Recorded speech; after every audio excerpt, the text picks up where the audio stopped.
tickets to see the NASCAR Championship in person. Go to PhoenixRaceway.com. Hurry, tickets won't last much longer. Last summer, Arizona experienced record heat. Hottest summer in Arizona history. 145 days of 100-plus degrees, 53 days of over 110.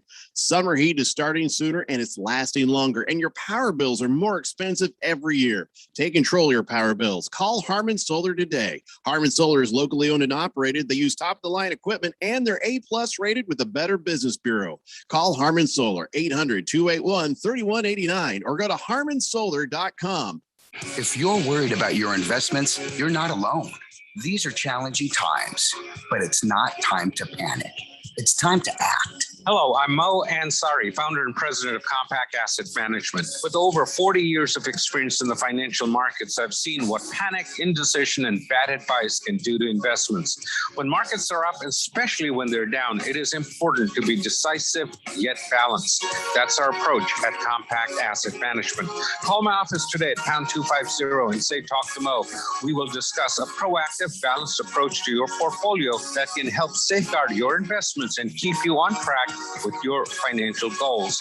Call pound 250 on your cell phone and say, talk to Mo, and let's create a strategy for your investments today. Again, from your cell phone, call pound 250 and say, talk to Mo. Compact Asset Management is a registered investment advisor, funds custodian, Fidelity Institutional Wealth Services, member FINRA, SIPC. KQFN Tempe. Also transmitting on K25CD Phoenix at 99.3 FM. And K240U Fountain Hills at 95.9 FM. All right, people, settle down. Because it's time. Time for what? Showtime. When does it start? Right now. 3, 2, 1. Let's get on with the show. Let's do it.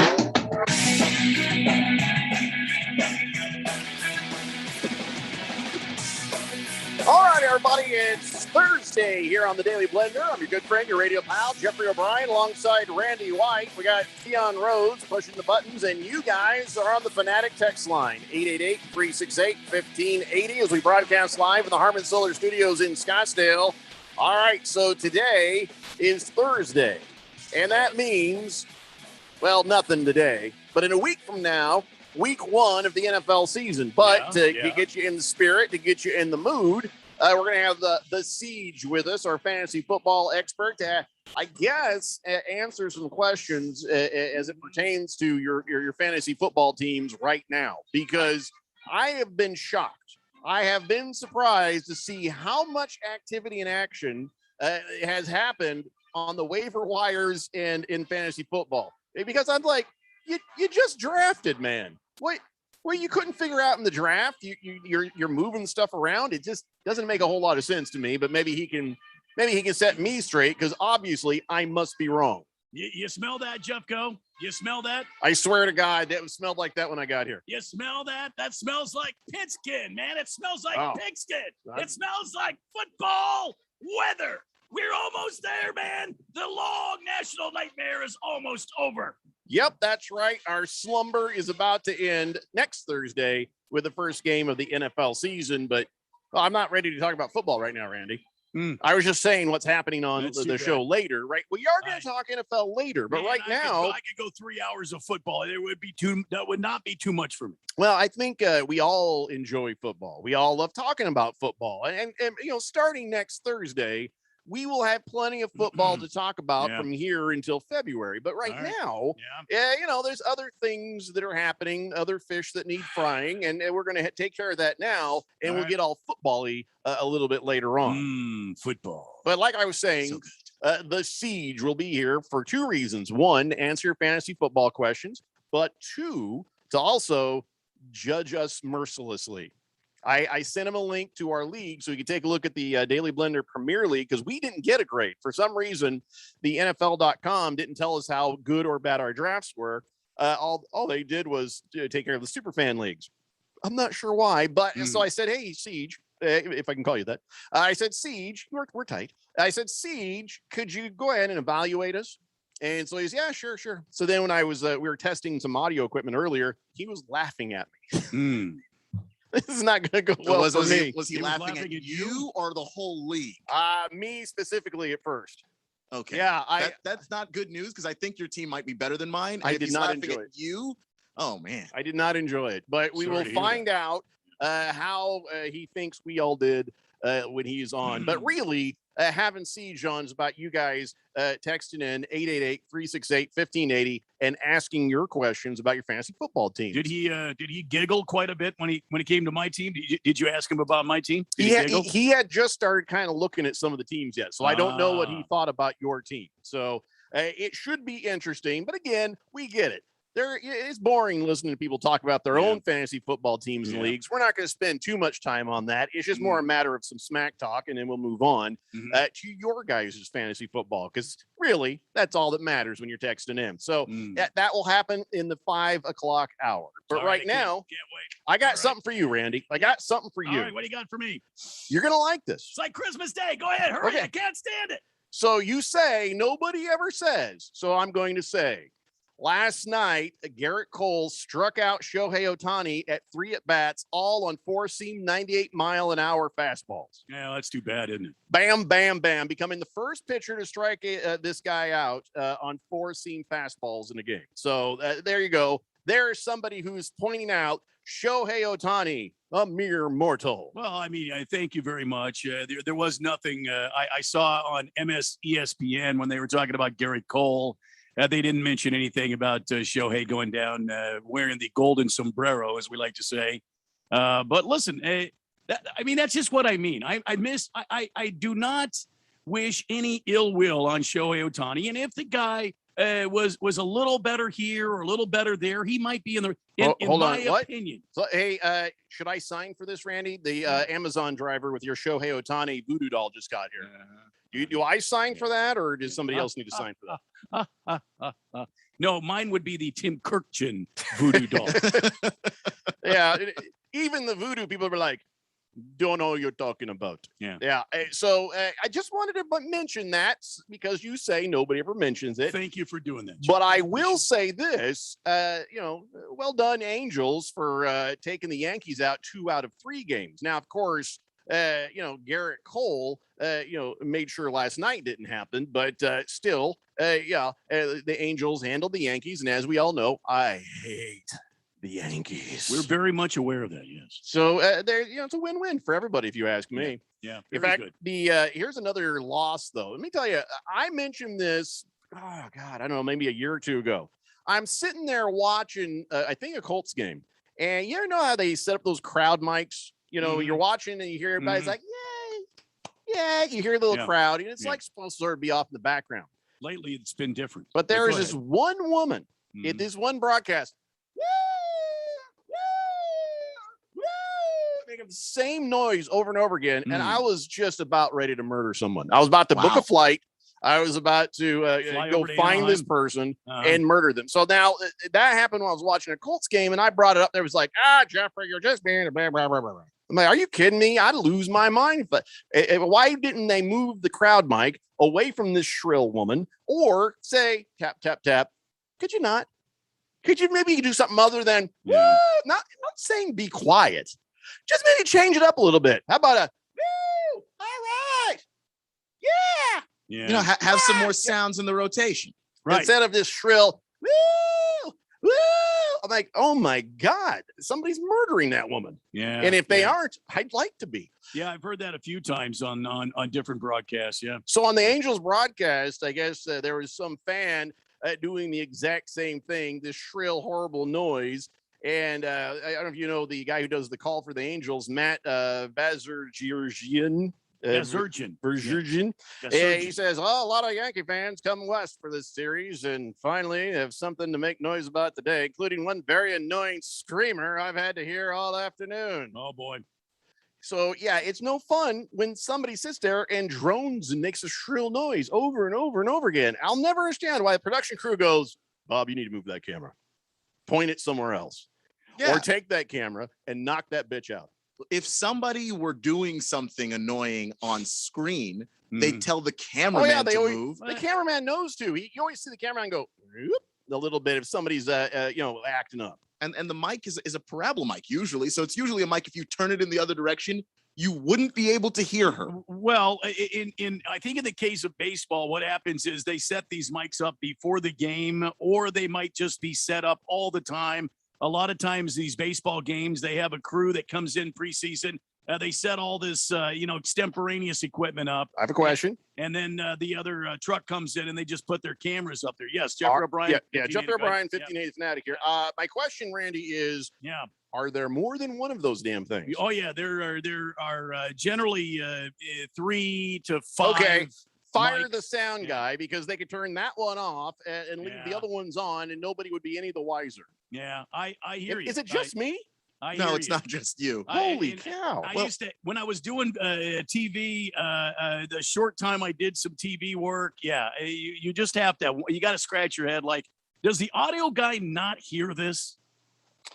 That's the other thing. Fire that guy. Fire that guy, because he has mightily dropped that ball. Yeah. If I'm sitting here if I'm noticing it at home, trust me, it's bad. Woo! Woo! Woo! I was like, I'm just going to change the channel. I can't even watch the game. I guess I could just mute it, but I mean, that's what I do when Joe Buck is on. Little known fact, a lot of these ballparks, I know the Diamondbacks is one of them. They generally do not have other than the director that comes in for the visiting team. They generally have all the video stuff set up for television broadcast. They have a home truck and they have an away truck. And that's how they work this thing out. So those mics have been set up like way back in April when the first games were started. All right. Well, the switches, though, are what really matters. Yeah. You can always turn those damn things off. You would think. Yeah. Anyway, so hopefully we don't have to deal with that, this winter when we watch our NFL. By the way, this was interesting. The New York Mets have placed Zach Scott on administrative leave, and Sandy Alderson has stepped up to take over because he pulled a Steve Keim. Yeah, he got arrested at 4:15 a.m. on Tuesday in his suburban White Plains, New York. Suburban. I don't know what he was driving. Yeah, he was in White Plains, New York. Yes. Well, it said in a suburban. No, it was in suburban White Plains, New York. And at the wheel of an SUV, which would be great if it was a suburban. And of course, he was lit. I don't know what the blood alcohol content was, plus or minus to Steve Keim, but I figure he should call Steve Keim for some advice. Sort of compare notes, commiserate. I mean, Steve Keim's been there. I understand he was at a fundraiser, the Amazing Mets fundraiser, earlier in the evening at the owner's, Mr. Cohen's house. They found him asleep. Is that right? They found him asleep at a stoplight. Yeah, here's what the deal is. He left that event at 8:30 or 9 p.m. Oh, and they arrested him at 4:15 a.m. So something between the fundraiser and him sitting there asleep at the wheel, drunk off his ass, happened. Now, in that 7-hour period, I'm very interested to know. He went. What happened was he went to the after party, and then the after party, and then the after party. He just kept it going. So I wonder if Jared Porter is sitting there going, see?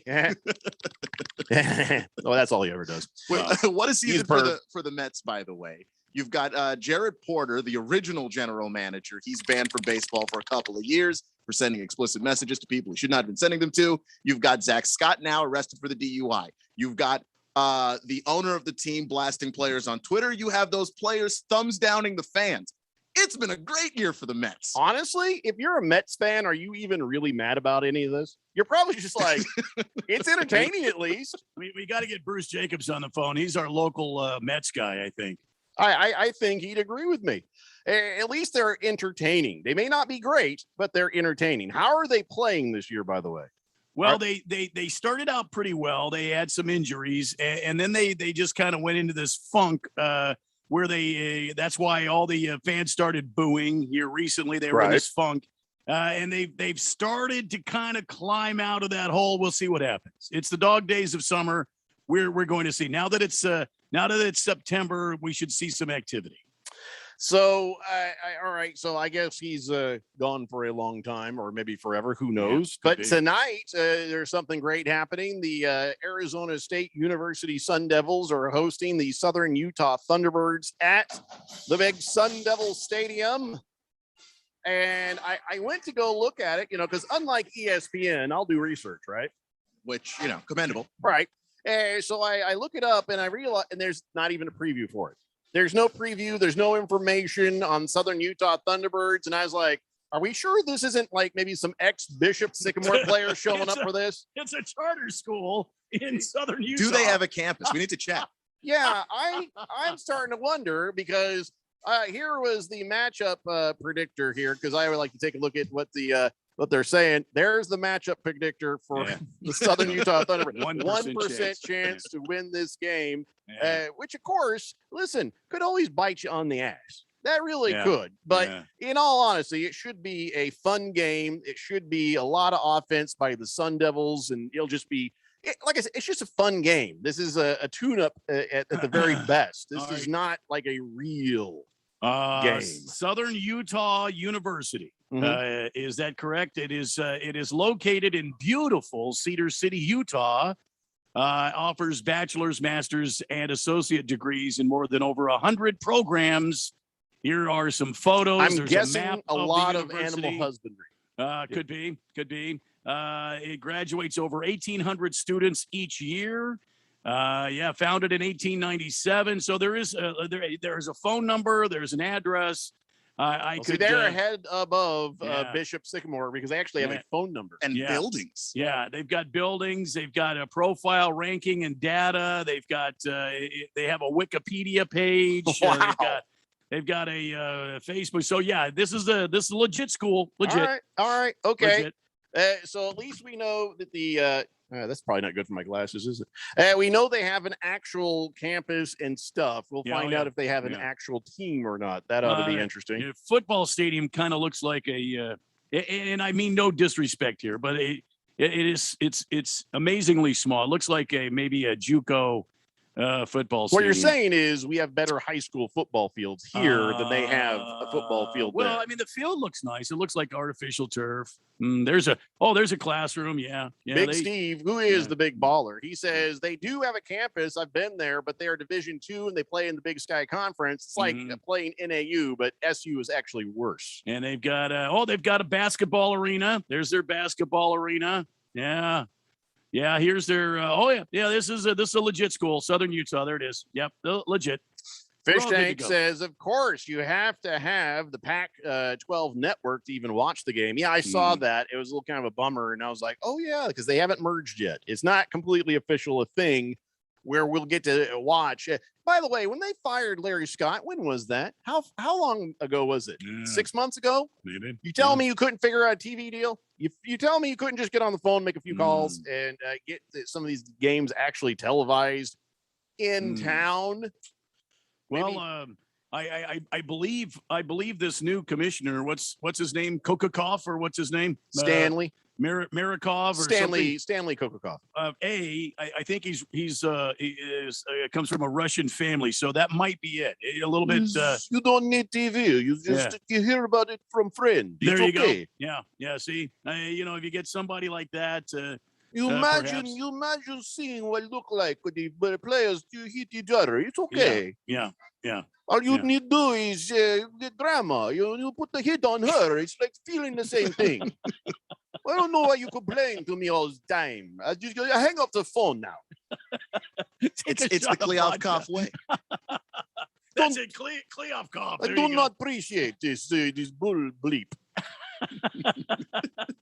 Jagdog says, holy moly, ASU is favored by 45 points. Yeah. It's not even worth putting a bet down, is it? Yeah, but they're going to get paid well, Southern Utah, to come out here and take a good butt whooping at the hands of the Sun Devils.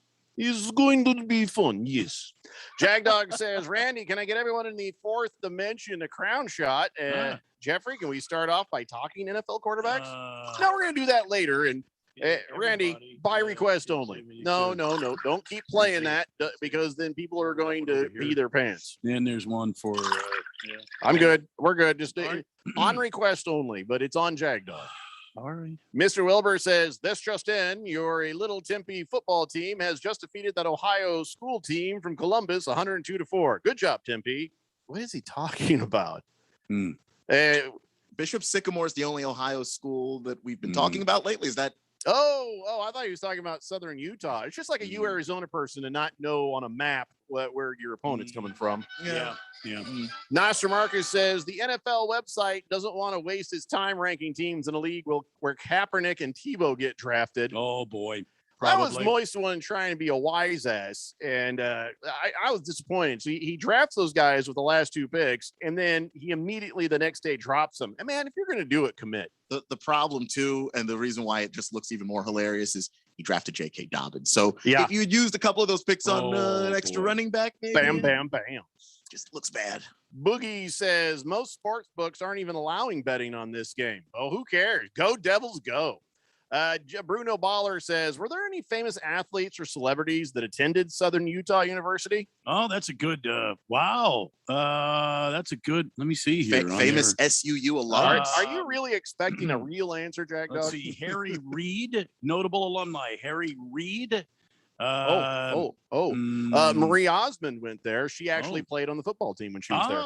I see. That could be true. It may not be true, but now you'll never know. It says that this Southern Utah is a top 10 nursing school in Utah. So See, there you go. That's right, because Marie Osmond was on the football Marie team Osmond. as a linebacker. Wow. Donnie Osmond was in the nursing program and was a cheerleader.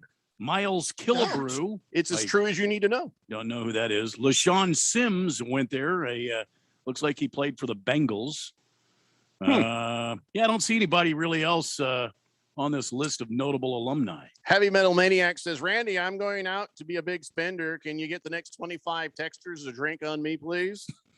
Yes, on request Oh. only. You know, who Nice went try. there? You might remember this guy, Who dat? Jeffrey. Who Brad Steinke. Brad Steinke went there. I don't know who Brad Stinky is. He was Brad Steinke was he was one of the Fox guys here in town.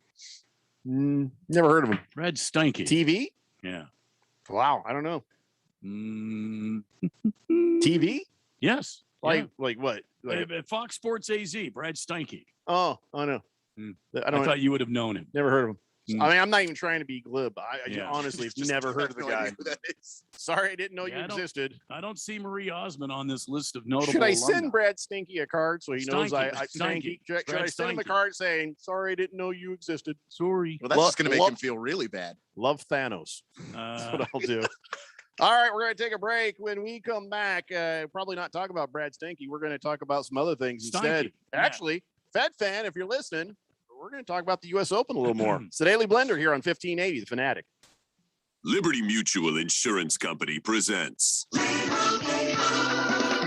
Doug. And we're back with Limu, Emu, and Doug for the final question. Category is things you climb. All right, Limu, what do you think? You sure?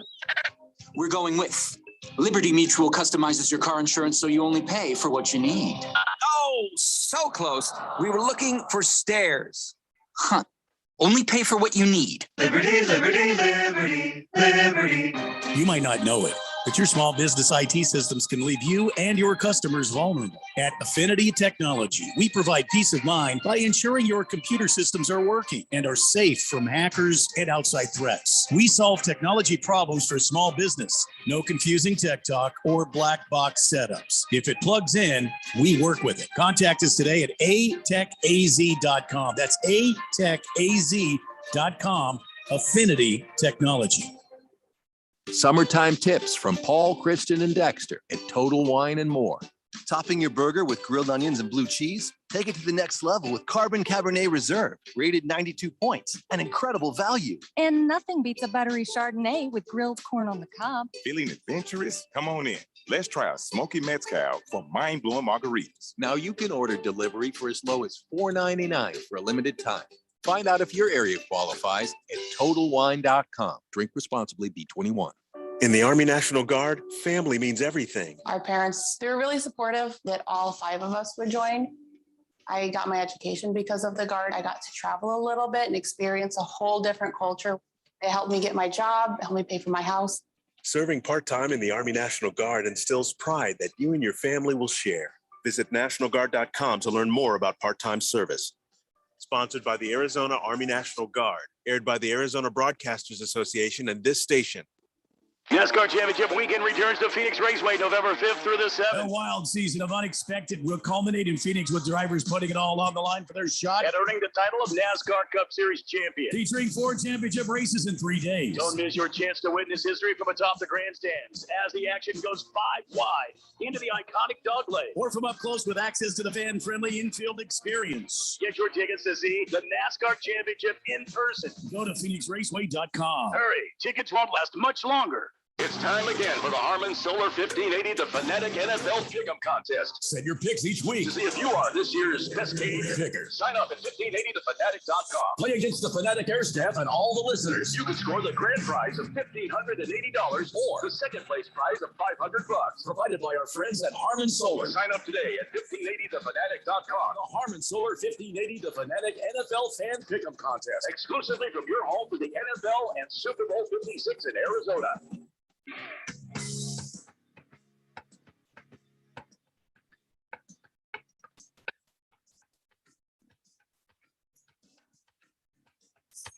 It's the Daily Blender here on 1580, The Fanatic, Arizona's new home for sports. Coming up on Friday, the AIA has your prep high school game of the week, St. Mary's versus Brophy Prep at 7 p.m. Then on Saturday, you got LSU at UCLA at 7 p.m. And then we've got some indoor football action for you. That's right.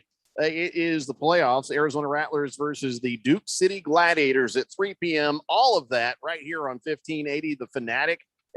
Number one Rattlers fan is on the text line and says, Arizona Rattlers will win Sunday 48-39. And there is no point spread available. Okay, thanks for that. Number one Rattlers fan. Boogie says, you know, of all ASU alum to play in the NFL, who's the best NFL player to come out of ASU? The best? That's a good question. Damn, Mike Haynes was pretty good. Yeah, you know, I think James Harden. I think he's really good. Was it football or just all around? No, he said NFL, but I didn't know any other names, so I threw that one out there. Mike Haynes was a terrific player. I think he's in the Hall of Fame. You got Brandon Ayuk with the 49ers. Currently playing. Brandon Ayuk. Yeah. There's no word on if he ends up being the best one yet. It's too soon to say. That's true. I'm just too soon. He's off to a good start though. I mean, what about Pat Tillman? He was on his way. Yeah, that's a good point. Jake Plummer. He had a pretty good career. Yeah, he's kind of. Well, it was a better career than old Stretchy, the guy that went to the Broncos. Brock Osweiler. Oh, Brock Lobster. You want to go by who made the most money? Brock Osweiler, I think, hands down, got the most money.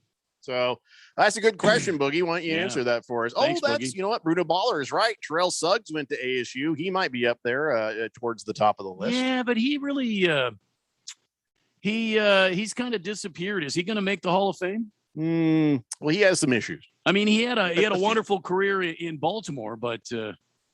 Yeah, I mean, I don't recall exactly where he ended up going after Baltimore, but he's put up numbers, even though. Well, he came out here after he left Baltimore. He came here, was out here for a year. Finger in the Ringer says, wait, guys, what about Danny White? Danny White, wonderful man, and he was for the he Cowboys. Was another wonderful guy. He played for the Cowboys. Yeah. Boogie also followed up with Danny White. Fish Tanks is probably Plummer for football. If we're going all sports, though, the answer's got to be Barry Bonds. Does it though? I kind of like James Harden. I know. Then James Harden's a really good answer. Just saying. I mean, I don't think so far that he's cheated. So 888-368-1580. What I really want to talk about right now, though, is the U.S. Open. And I hope FedFan is listening because I want her take on this because it happened again. Stefanos he went out and had himself a nice long poop again. Really? So here's what happens. He's playing against Adrian Marinero there and in the U.S. Open, second round. And he's like, I got to go to the bathroom. They're like, come on, man. And of course, the whole crowd starts booing. And he's in the crapper for 8 minutes. 8 minutes. Now, I've looked it up. I already looked this up. I Googled, how long is it normal to poop? And here's what it says. The average bowel movement takes 12 seconds. And I'm like, no, that's not true. But it says you shouldn't spend more than 10 minutes on the toilet if it does take longer. And then as I scroll down, a healthy bowel movement is between 10 seconds and 1 minute. So it's not like he should be sitting there getting angry at it, going, you know what I mean? Something got to be wrong with. Is it the Greek food? I don't know. Somebody get this man some fiber. Yeah, we got to get him a bowl of that. You know what's good for that? The Raisin Bran Crunch. Yeah, Raisin Bran Crunch is pretty good. You know what he needs is not something to help him. Mhm. He needs something to bind him up. He needs a good dose of some of those MREs that our troops eat. And then that'll he won't do be it. leaving the damn court to go to the bathroom. That's He'll have right. to stay on the field of battle then. Like every 3 weeks he'll poop if he does that. Yeah. Or some of that good old fashioned generic cheese. That'll bind him up for a while. Stop you right there. Yeah, you're right, Randy. Instead of going the other way, let's go that way. Poo on your own time, Jack. That's right. He doesn't have to do it all the time. He could just have some before the U.S. Open, before Wimbledon. Sure. And then the 2 to 3 weeks that's happening, he won't have to go at all. And there you go. Brilliant. So, of course, the crowd was booing him, as they probably should, because everybody is pretty well convinced that this is just some sort of a tactic. This is some sort of a thing. Or he might be going someplace getting coached, by some sort of illegal cell phone situation. Whatever it is, everybody's pretty mad at him about it. And of course, now his opponent was like, hey, listen, I don't care. He didn't do anything wrong. He just has to go to the bathroom. He went to the bathroom. He says, who's doing the wrong is the way the rules are put together. If the rule book was put together correctly, he wouldn't get away with this. But the rules say players should take a reasonable amount of time, but it doesn't provide an exact number of minutes that would be acceptable. And come on now, nobody believes that. That's how you pronounce his name, by the way. Yeah, pretty sure it is. It is actually like that is the exact moment every day he has to poo. That's the exact moment every day he's got to get himself a nice 8 to 10 minute poo going there in the middle of a match, which, by the way, isn't at the same time every day. Yeah. Look, if let's look at this common sense. If the guy's on the damn tennis court, and unless this is some sort of a medical emergency, you stay on the tennis court. Yeah, but it says you can take a timeout for a reasonable amount of time. Those damn softy tennis players need to revise their rule book. Then. Exactly what needs to happen. I think the reason why you say a reasonable amount of time is just in case someone does have the medical emergency. Sure. You don't want to say 5 minutes and there's some guy in there fighting for his life and he can't get out in time. Yeah, I remember what happened with old Lamar Jackson there. Yeah, it was an emergency. He's like, oh, I got a cramp. No, dude, you were doing the poo-poo walk. Everybody knows the poo-poo walk. We've seen it. We've done it. We know it. You did the poo-poo walk. It happens to everybody. It's natural. Sure, but not every single game. Every time this guy's in a match, he's got to take a dump. Yeah. I mean, of course, then again, I pause before I start to judge too harshly. Every morning, once I drink either orange juice or one tea, boom, that's time. It's time. That's what sets it off. So maybe playing tennis sets him off. Oh, come on. Maybe it's a trigger for this guy. Might be the wrong profession if every time you play the sport that is your job, you've got to poop. That just seems a little rough. I think it's pretty funny, though, that this guy named Murray. Here's the line. Murray says he lost respect for Tsitsipas, who's seated number 3 at Flushing Meadows. Yeah. I just kind of feel like that. It's fitting. I see the tie in there. Yeah. Yeah. He says Tsitsipas says he feels refreshed after he heads off the court to change his clothing. How hard are you crapping that you need to change your clothes too? Well, and that's another thing too. You don't see these guys leaving the damn football field changing their clothing, man. Come on. I saw, what was that movie with Adam Sandler, The Ridiculous Six or whatever? Remember the donkey in that? All over the place, shot a guy against the wall. Unless it's like that, you don't need to change your clothes every time you go and drop a deuce. This guy is just playing mind games with people.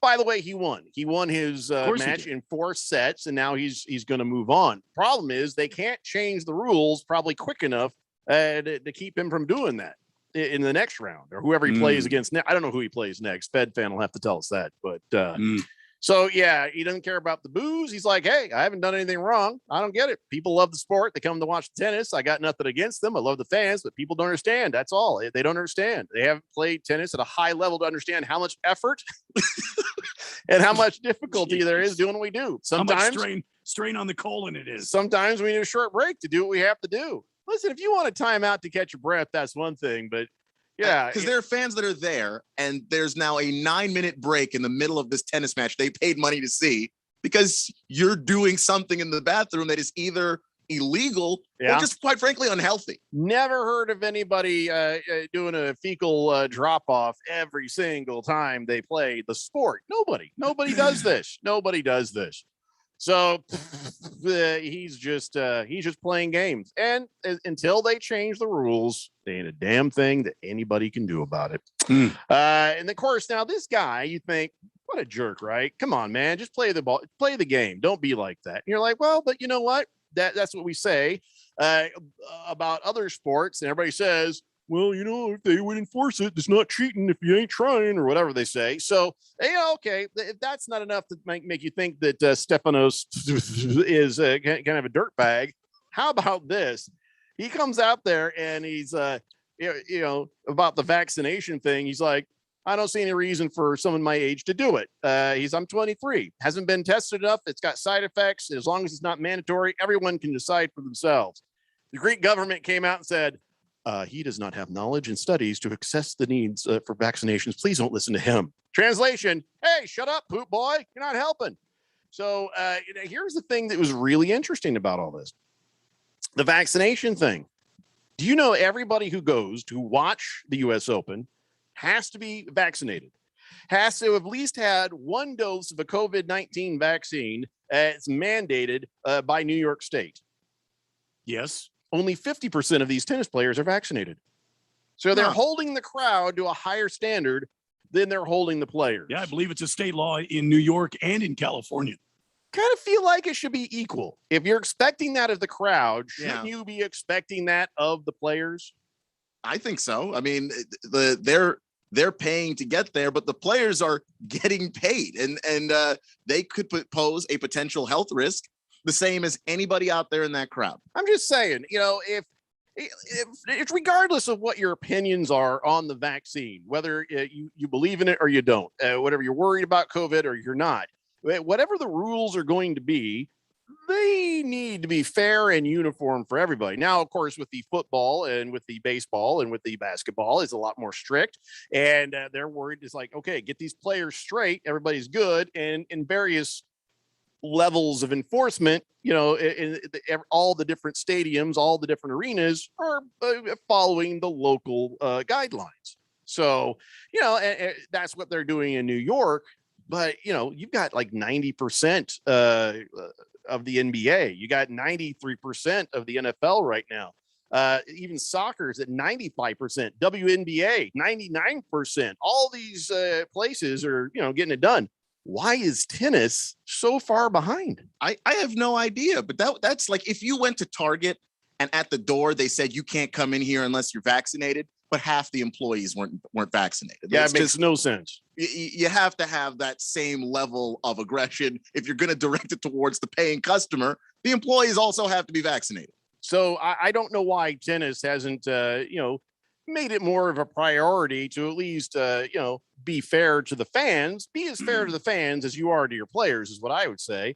But the NBA, though, boy, they're getting tough. I guess now unvaccinated NBA players in markets with local policies, like I talked about, they're not going to be allowed to play in home games. Wow. So if you're not vaccinated in certain markets, you will not be allowed to play in home games because, like we just talked about with the New York State, if that's the rules, I guess you're not in the game. And that's going to become a problem for a lot of rosters, I think. Yeah, and basketball being such a dominant sport in terms of the one guy can change your entire team. If you are, the Lakers and you don't have Russell Westbrook, who knows what your team could look like? Well, here are the teams that are in markets with these requirements: the Knicks, the Nets, and the Warriors. Those three teams are in markets with those requirements. And not just the Warriors, the Lakers and the Clippers as well. They're all California teams. Right. And of course, some New York teams as well. So it says visiting players are exempt from the vaccination requirements in New York City and in San Francisco.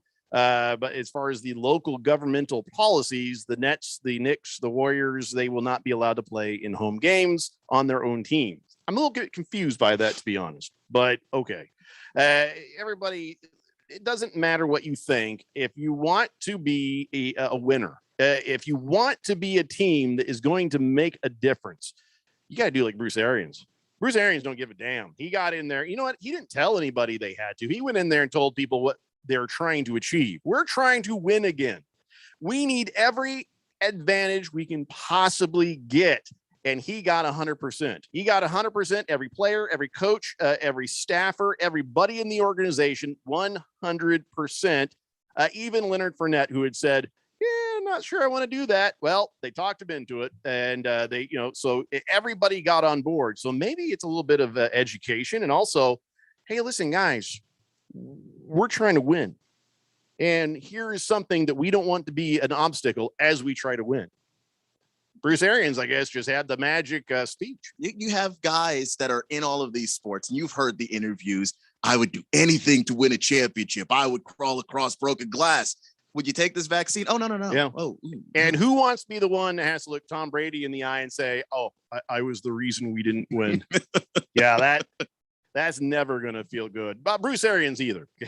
I'm scared. I'm more scared of Bruce, to be honest with you. That guy looks like he has a switch where the mean Bruce Arians, no, thank you. You're afraid of the dressing down you get from Bruce Arians, but you're also kind of wary of the smug little passive aggressive BS you'd have to take from Tom Brady.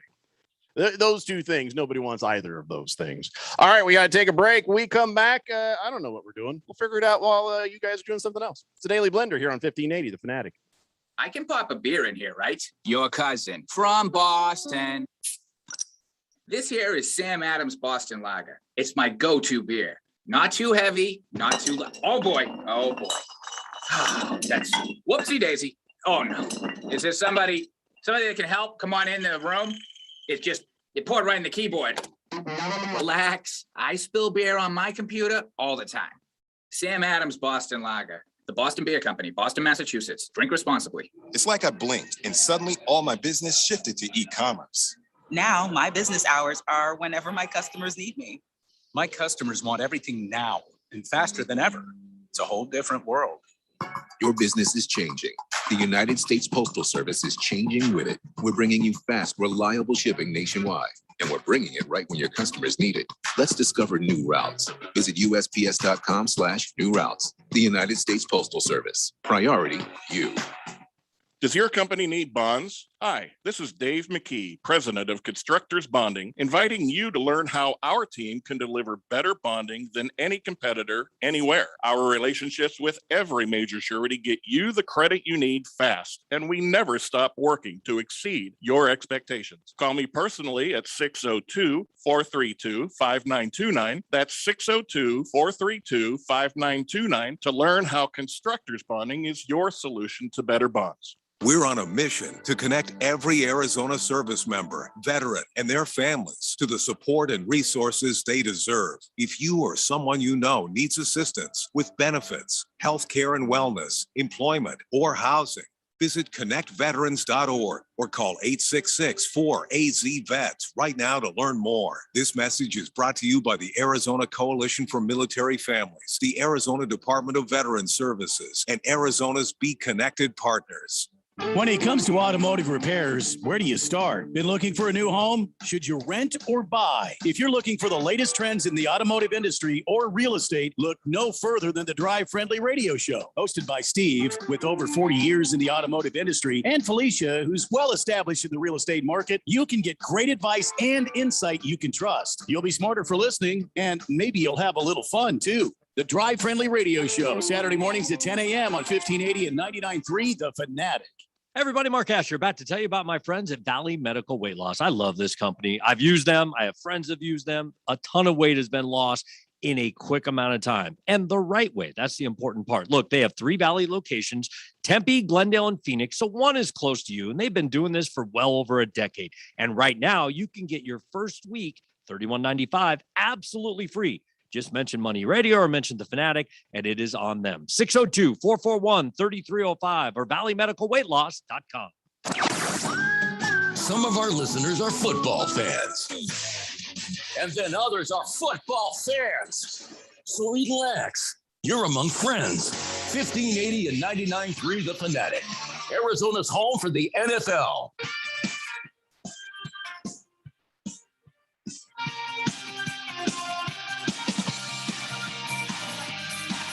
It's Daily Blender here on 1580, The Fanatic, Arizona's new home for sports. And you wonder why it's a big deal for people to get vaccinated in sports and why they're even making a thing about it. Because it's coming back. And you know how people always say to me, well, you got to trust Vegas. Vegas knows what's going on. I think they've got a crystal ball. Oh, no, these people know what they're talking about. They wouldn't have these giant buildings and palatial casinos if it weren't for the fact that Vegas, they know what they're doing. You have to also assume that the entertainment companies have that same sort of a thought process because, there's billions of dollars in the line, literally billions. So now it is happening again. And this is a little bit of a yellow canary starting to cough a little bit in the coal mine of COVID. Wow, that was pretty good, wasn't it? Wow. I just made that up. Paramount Pictures is delaying 3 of its major releases due to COVID and the fear of lockdowns. And 2 of them are Tom Cruise movies.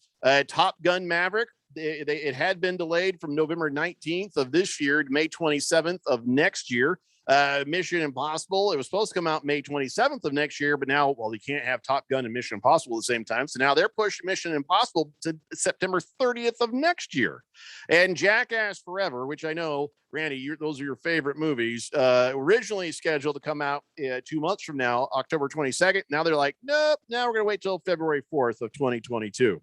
So that right there, a little bit of a canary in the coal mine of COVID to let you know that these guys with billions of dollars at stake are kind of like, all right, trends are not looking good for us to have people in the theaters when our movies come out. Let's wait. I was kind of hoping we'd get to see that James Bond movie. Maybe they'll just release it to HBO Max or something, because that looked like it was going to be pretty damn good. Yeah, it did, actually. I've been waiting on that because the trailer came out like 2 years ago. I know. It's all you got. I've been, I've never really been on the Daniel Craig fan list as James Bond. Really? I didn't think he was that good. Is he too smug for you? Is he not man enough for what are you feeling? It's not really smooth. Like Pierce Brosnan was really probably of our generation the best Bond. And then after that, of course, you've got Sean Connery, which is the gold standard. But Daniel Craig, I just never really felt him as really a good James Bond. He was really good in the Skyfall one, though. I mean, that's the best one of the bunch. Now, that is fine, but I've appreciated him in other movies, but I just never really felt him as James Bond. Not really. Now, I feel like there's like a bunch of other people who do better. He is a more gruff James Bond. I like the idea of Idris Elba getting in there and being James Bond. There's a guy who he's so damn versatile as an actor. You don't know where these coming are going most of the time. And he could definitely pull off the smoother James Bond. Hell yeah. Back in the day, there's lots of times they would choose James Bond, and I was like, huh? I don't get that at all. Like Timothy Dalton? He's everyone's least favorite. Although, as an actor later on, he's really badass. Remember Hot Fuzz? He was great in Hot Fuzz. He was fantastic in Hot Fuzz. Just saying. Anyway, so that is what it is all about. That's what people are worried about, is what is coming next. So I guess here's hoping that booster gets here pretty quick and we all still get to go to football games. 888-368-1580. We got a bunch of texts to catch up on the text line. Let's do that right. Big Nick says, well, you're looking for ASU, fame athletes. What about Brian Scott in basketball? He's talking about Brian Scott. Yeah. Like what year was that? Or did you just feel like saying somebody's name? No, it was that's the guy that was the Laker, right? Was it Brian Scott though? Somebody Google. Right. I'm Googling. Yankees Evil Empire says Reggie Jackson played at ASU. Yeah, Reggie did. Sure. Yeah, but we were talking specifically about NFL. But there were so few names coming out, Randy, that everybody says, well, let's talk about all sports. So we'd feel better about ourselves. I don't think it was Brian Scott. Brian Scott was a linebacker. Oh, I thought it was Bryant Gumbel. No. No, Brian Scott was a linebacker. Played Did for the Brian Bills. Gumble go, or was it Greg Gumbel that went to ASU? Did either of the Gumbles go? I think it's Al Michaels. Michaels. Al Michaels went to did. ASU. Yes, that's right. Fish Tank says, what's the more rich people country club pinky finger out sport? Is it tennis or golf? Yes. Number one Rattlers fan says, maybe that tennis player had his cell phone and he was playing Candy Crush in there. You know what I'm saying? Maybe that was what was going on there. Finger in the Ringer says, yeah, let him take a deuce. Ukulamak says, Byron Scott. Byron Scott. Yeah, no, but yeah, Byron Scott. Yeah, he was the Why didn't you say so? Cabana says, you guys need some guns or ammo? Taliban opened up an army surplus store. It's called Trader Joe's. Oh, that's a political joke. Stop it. Good Cat says, screw Tom Cruise and that Scientology douchebag bag. No one watches his movies anymore. He's an ass hat. What? I don't know. I got nothing against him. I'll watch his movies. I mean, he is a Scientologist, but I don't care about that nonsense. I mean, if your religion was created while I'm alive, yeah, I'm not going to follow it. No. Last Optimist says, kind of like in Star Trek. What? He says, yeah, the even numbered movies are good. The odd number Bond movies are good. Well, what about the even numbered Bonds? You know, maybe that's the problem. I don't know. Colty says, yes, Byron Scott. Kiss the Cook Byron, says yeah. Byron Scott. Bruno Baller says it wasn't Brian Scott. It was Byron Scott. Yeah. So I'm feeling like maybe it's Byron Scott. Yes, says King of Kittens. Byron Scott, ASU Hoops, early 80s, and he was a La Laker. Yeah, he was. Now he's a coach, isn't he? Or is he just an analyst? His name is Byron Scott. He's been a coach. I don't think he's currently a coach. Wing Guru says, did you guys mention T-Sizzle? T-Sizzle. T-Sizzle? I don't know who T-Sizzle is. That's Terrell Suggs, and we did Yeah. mention it. Yeah, he was mentioned, and then Med. Charlie Boy says, hey guys, Clifford the Big Red Dog is another movie that's being delayed. How do you know that? Why do you know that? Wow. That's kind of concerning, Charlie Boy. He says it's supposed to come out September 17th, but now, I don't know. I hope you have kids, because that's the only way that makes sense. Oh boy. Thunder Snow says, good afternoon, gentlemen. Well, good afternoon, Thunder Snow. Good afternoon. Good afternoon. Good afternoon. How about Bob Brunig? From the 70s. He played for the Cowboys. Yeah, he went. Bob Brunig was an ASU guy. Hey, our midday gal was his niece. Bob Brunig's niece? Yeah, Kristen Really? Brunig. Kristen Brunig back in the old music radio days. Then she went on to do traffic at Fox. Yeah. Silly Wabbit says, I don't think we should be going to the theater to watch Tom Cruise's anytime because well, he's got the Delta Bravo variant. What?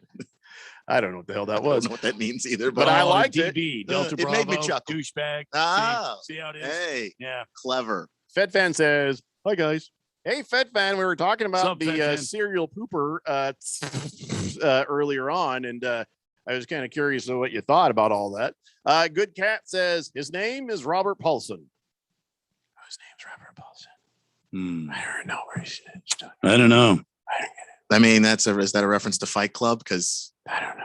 You know. Thunder Snow, thank you. Let's see. Ukulamak says, hey, when scouting out little kid pickup places, Clifford always does come up. Bruno Baller says, I remember Sean Connery and Roger Moore as James Bond. After that, I couldn't tell you. Can I be honest with you? Didn't care for Roger Moore. Didn't care for him. Either. Really? No, not really. He's creepy. he was like a creepy granddad. Like, she's always just kind of like, no, okay, you're charming, you're cool, but no, thank you. Please don't. Please get your hands off her. Get your hands off her. It's creepy. By the way, this was mentioned on the show yesterday, and I was too young. This was right after my time. Okay, Yeah, all right. Or it was during my time, but he never really played, so he didn't make an impact on my young brain. Back in 1982, after a successful college career at Ohio State, the Colts took in the draft Art Schlichter. Now, Art Schlichter was a name that came up yesterday because I guess he got himself out of the pokey.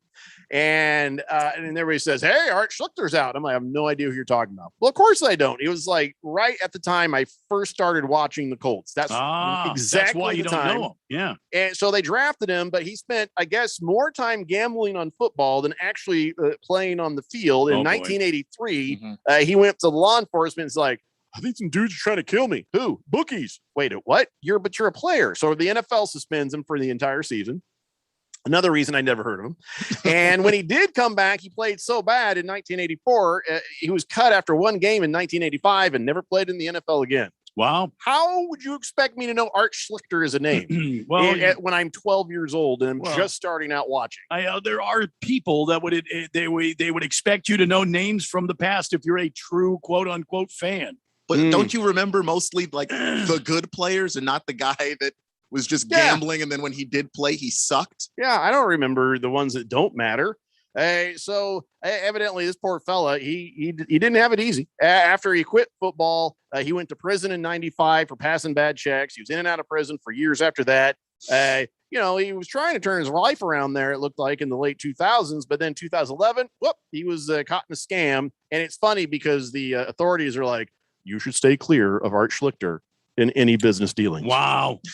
Oh boy. So that is what that was all about. So yeah, okay, whatever. Don't care. He never affected my life. I'm not one of these people who goes down into the basic DNA of a team and has to know who was this person drafted in 1968. I don't care. It didn't affect me. I live in the now. Yes, I know the history of my team, the basic history, the good stuff, the stuff that matters, the solid stuff. Don't ask me about some guy who got arrested. I don't know this guy. Hey, we got a new texter here on the text line. Oh no, it's not. Never mind. Stop. It's not. It's just 2454 again. Stop telling it. He says, "Hey guys, Mike Haynes." Yeah, I said Mike Haynes. Oh, is this Mike Haynes? No, Mike Haynes. Mike Haynes is a famous ASU Sun Devil that played in the NFL. Yeah, well, I thought maybe this was Mike. What Haynes. about Felipe Sparks? Sure. And he had the singer daughter. What's his name? Darren Woodson. Darren Woodson was ASU guy. Sure, it was a Darren Woodson production. I hear that at the end of a lot of TV shows. A Darren Woodson production? It's a Darren Woodson production. Oh, yeah, back in the 70s. Don't you remember? No. Bruno Baller says, Jeffrey, you became a Colts fan in Arizona. Is that correct? At a time where we had no teams here, when we usually had regional coverage of football, just how many Colts games did you get to see? And was there a specific game when you became a fan? I didn't get to see many. And I saw a lot of, the news reports. You'd watch the NFL shows and they'd give you a little something. But there was this one time I got to see a full Colts game. I can't remember who they were even playing. I was so young. And you got to remember, it was a different time. You'd follow stuff in the newspapers. You'd follow stuff on the radio. You'd listen to guys talk about stuff. And if you could see a game, then you felt very privileged that your team actually got in there. And the Colts did get in there here and there, but no, I didn't get to watch them every week like I do now with Sunday Ticket. All right. We've got a bunch of text still on the text line to catch up with. We have a lot of stuff to talk about. Your man of the day is on the way. We got a whole bunch of NFL. Randy wanted to do 3 straight hours of NFL. Oh, it's football season, baby. Let's go. But I wanted to make sure we covered all the other stuff first before we got waist deep in that NFL stuff. Eat the vegetables. Deep. So if there's any other non-NFL stuff that we need to cover, you better get with me quick on that. Fed fans got to take on the pooping tennis player. Yeah. And some other people have some things to say. But after that, damn it, it's going to be all football. As God is my witness, we will also talk about NFL quarterbacks. There we go. It's the Daily Blender here on 1580, The Fanatic. Chances are the technology you work with every day is an afterthought Until it isn't working. Technical problems can throw a wrench in your day, but computer security issues can expose you and your customers to serious risk. Affinity Technology builds custom IT solutions that help small businesses thrive. No system is too complicated. If it plugs in, we work with it. Affinity Technology runs Arizona businesses. Contact us today at atechaz.com.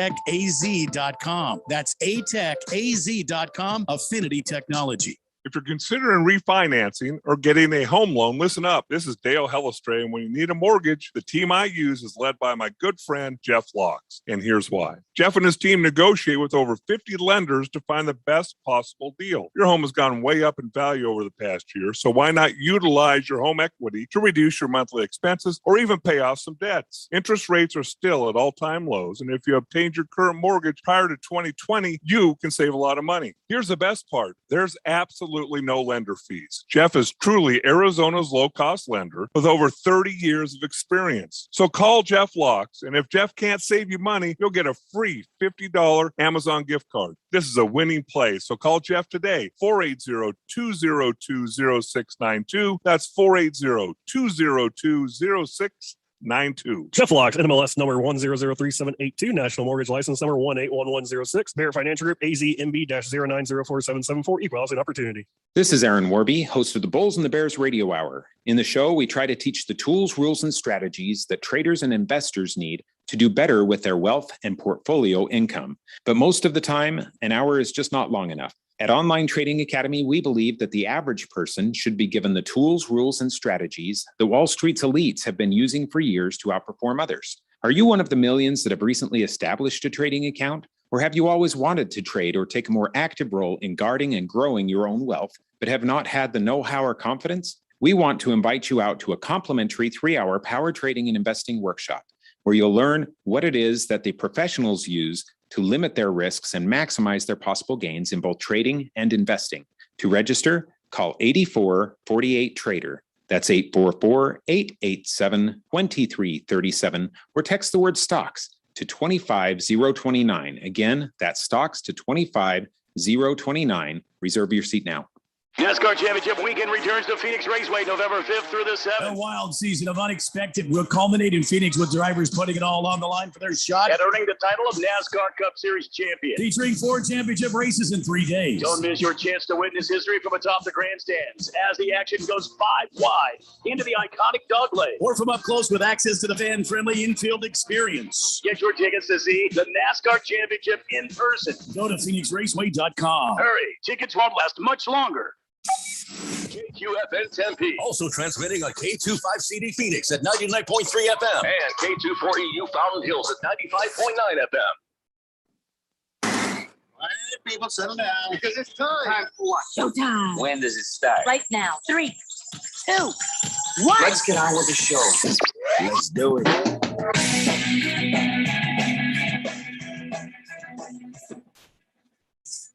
All right, everybody, it's 4 o'clock here on the Daily Blender. I'm your good friend, your radio pal, Jeffrey O'Brien, alongside my heterosexual life partner, Randy White. We got Keon Rose pushing the buttons, and you guys are on the Fanatic text line, 888-368-1580.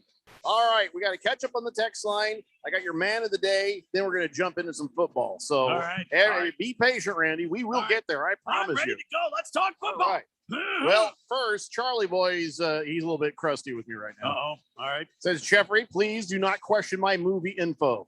I'm usually very good with these kinds of things. So, Well, Randy, pour me a soda, please, and thank you. Absolutely. I wasn't questioning your movie info, Charlie Boy. I was questioning why the hell would you know and or care about Clifford the Big Red Dog? Have you seen the previews for this piece of crap? It looks like people have said, watch the preview going, I feel like I just watched a pharmaceutical commercial. That's how cheesy and dumb Clifford the Big Red Dog is looking. Listen, if Charlie Boy is a Clifford the Big Red Dog fan, so be it. Charlie Boy power to already a frenetic dancer. Hall of Fame clearly, texter. Well, a Hall of Famer in our eyes, as far as the text line goes. It shows up at all of our.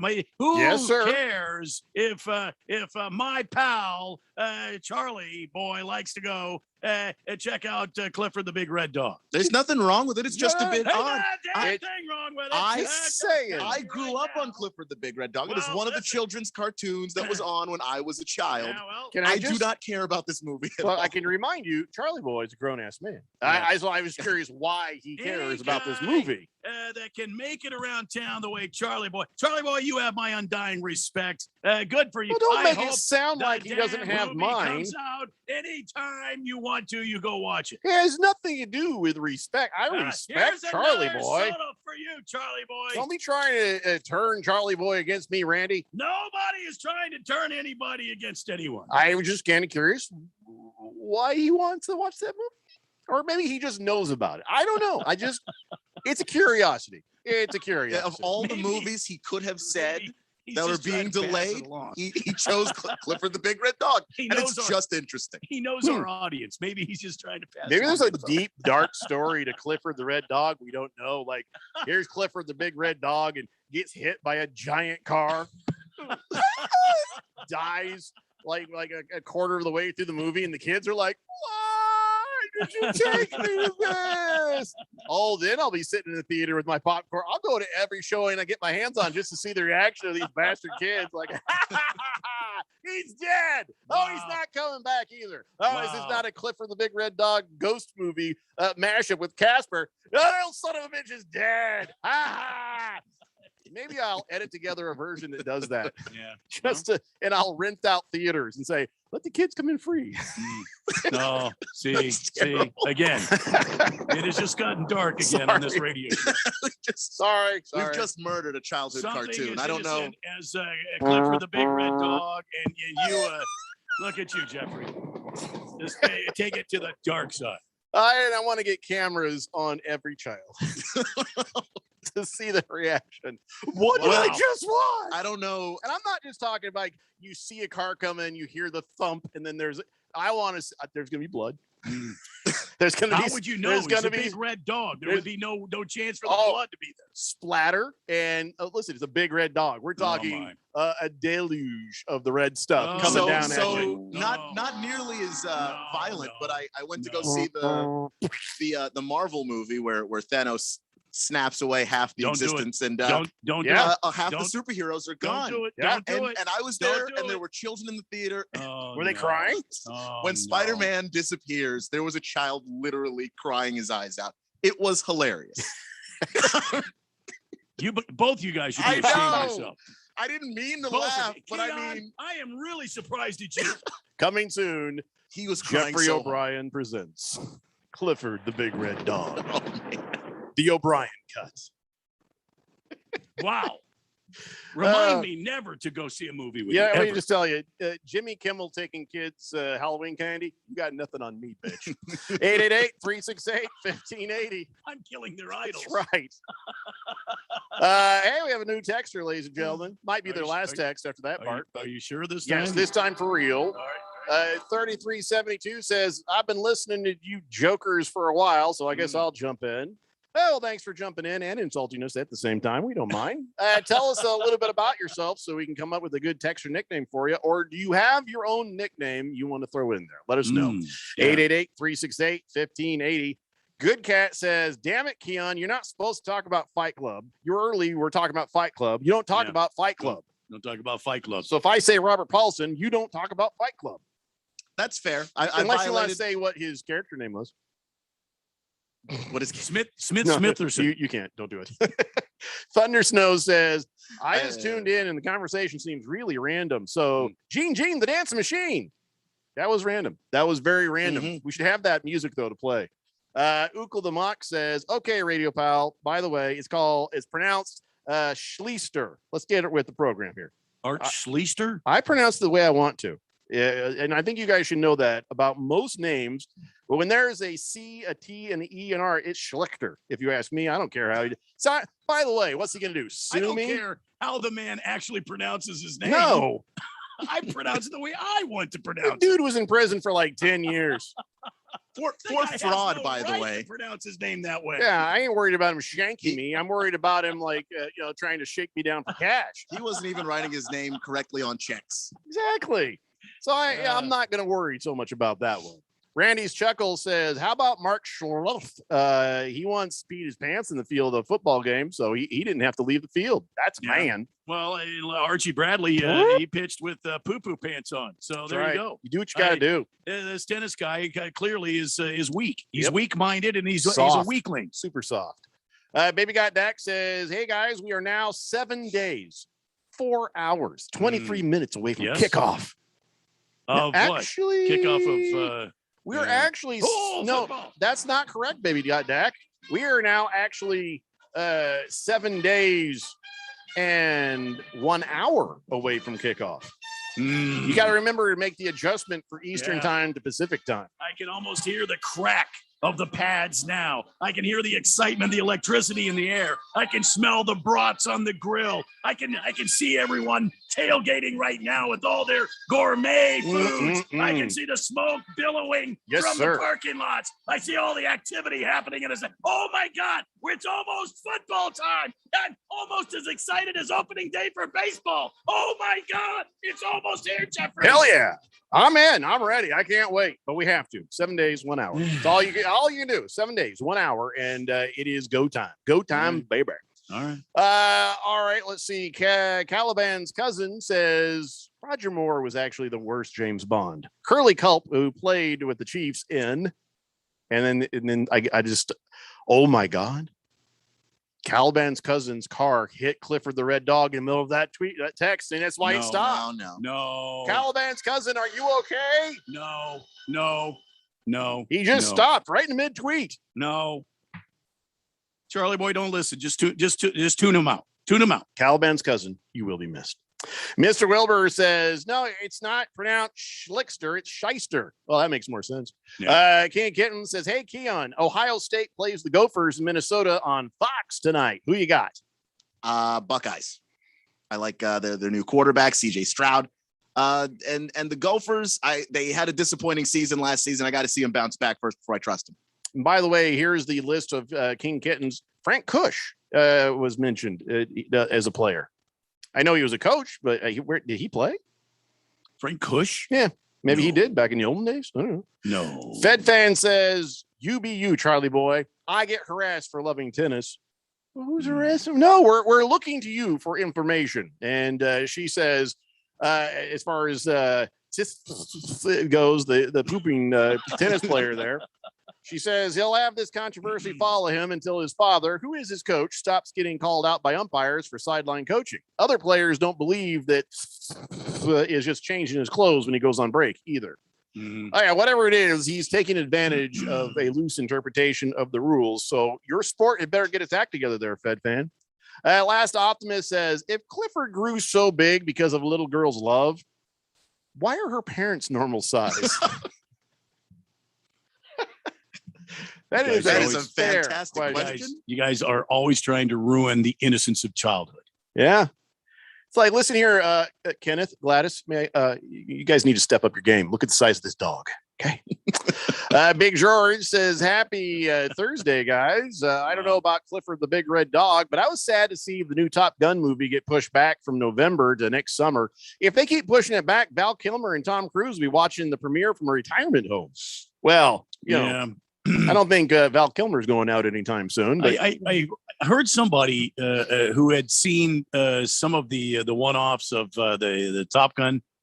They're warning me not to see. Now, I loved the first Top Gun. I absolutely loved it. Yeah, and we all did. They're saying the second one, it's kind of hokey. So who has seen the actual thing? They haven't seen the whole thing. Well, how do they know they've it's seen bad? the one-offs. They've seen some of the one-offs. What do you mean? What you mean the trailer? No, the trailer, but there was also extended trailers. I haven't seen any of the extended trailers. They showed the first 15 minutes of the movie somewhere to a crowd just to see what they would think. And they told me that this person told me that it's going to be a huge disappointment. Well, thanks for that warning. Bob Schwersky says, hey, have I ever mentioned how much I love this show here? Thanks, Bob. Yeah, every now and then we appreciate it. That's good to hear from you, Bob. Bears. Bruno Baller says maybe it was just Underdog, not Underwood. Underwood? I don't get it. I really don't get it. Nope. He says, I grew up in Wrigley, the big red gum era, and the Underwood, the dog. Underdog. Beer Bob says Clifford, the Big Dead Dog. Screenplay by Jeffrey O'Brien. Directed by Quentin Tarantino. No. Oh, yeah. In that version, that dog's going to have a foul now? No. Kiss the Cook says, Charlie boy, please leave the candy, balloons, and panel van at home. Brooksy says, Mr. Pringle. Let's see here. Baby Got Dak says, you're right, Jeffrey. Daylight savings is dumb. Yeah, absolutely. I thought they were getting rid of it. We talked about daylight savings because she got the time wrong of the kickoff. But here's the thing: I have been only following one political issue for the last year. It wasn't Trump in the re-election. It's not Joe Biden and his failures. It's the only thing I give a damn about is the dismantling of daylight savings. I want that thing to go away. I want to know what time it is. I want to know what time it is, not to worry about, are we Pacific time? Are we Mountain time? What time is it right now here in Arizona? Now Arizona's been pretty like, we refuse to change our time because we are rugged pioneer type people or whatever the hell they think they are. Cowboys. Sure. But it has been a pain in the ass for everybody in broadcasting because we don't know. It's like you have to point your satellites, you got to do your stuff.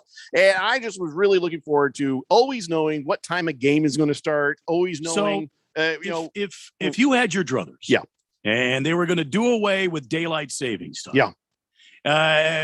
So which coast would have the primary clock, and therefore everybody else would have to lock to that? Would it be an East Coast time? Everybody would just stick with a time that they have. I would want us to be Pacific time, just because you can't have that. It's one way or the other. New York City, it's 11 o'clock. It makes here, no it's sense. 11 No, o'clock. that's not what the law is. What they're trying to change is we don't do daylight savings. I didn't say they're trying to get rid of the time zones. Okay. Right now we are in Pacific time. So if they just get rid of it and they don't change the times, nothing changes, and it makes it easier for us. I have a question. Yes, Randy White. Chief Meteorologist, 1585. Go ahead. Pacific time. Yes, sir. We don't move. We're always Mountain Standard time.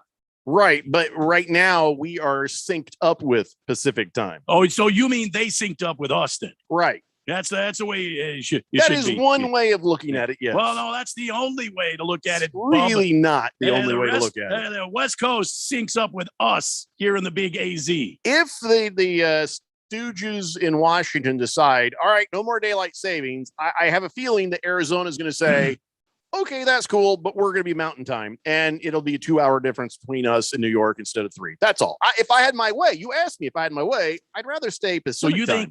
think between us and New York City, it would be a 2-hour difference?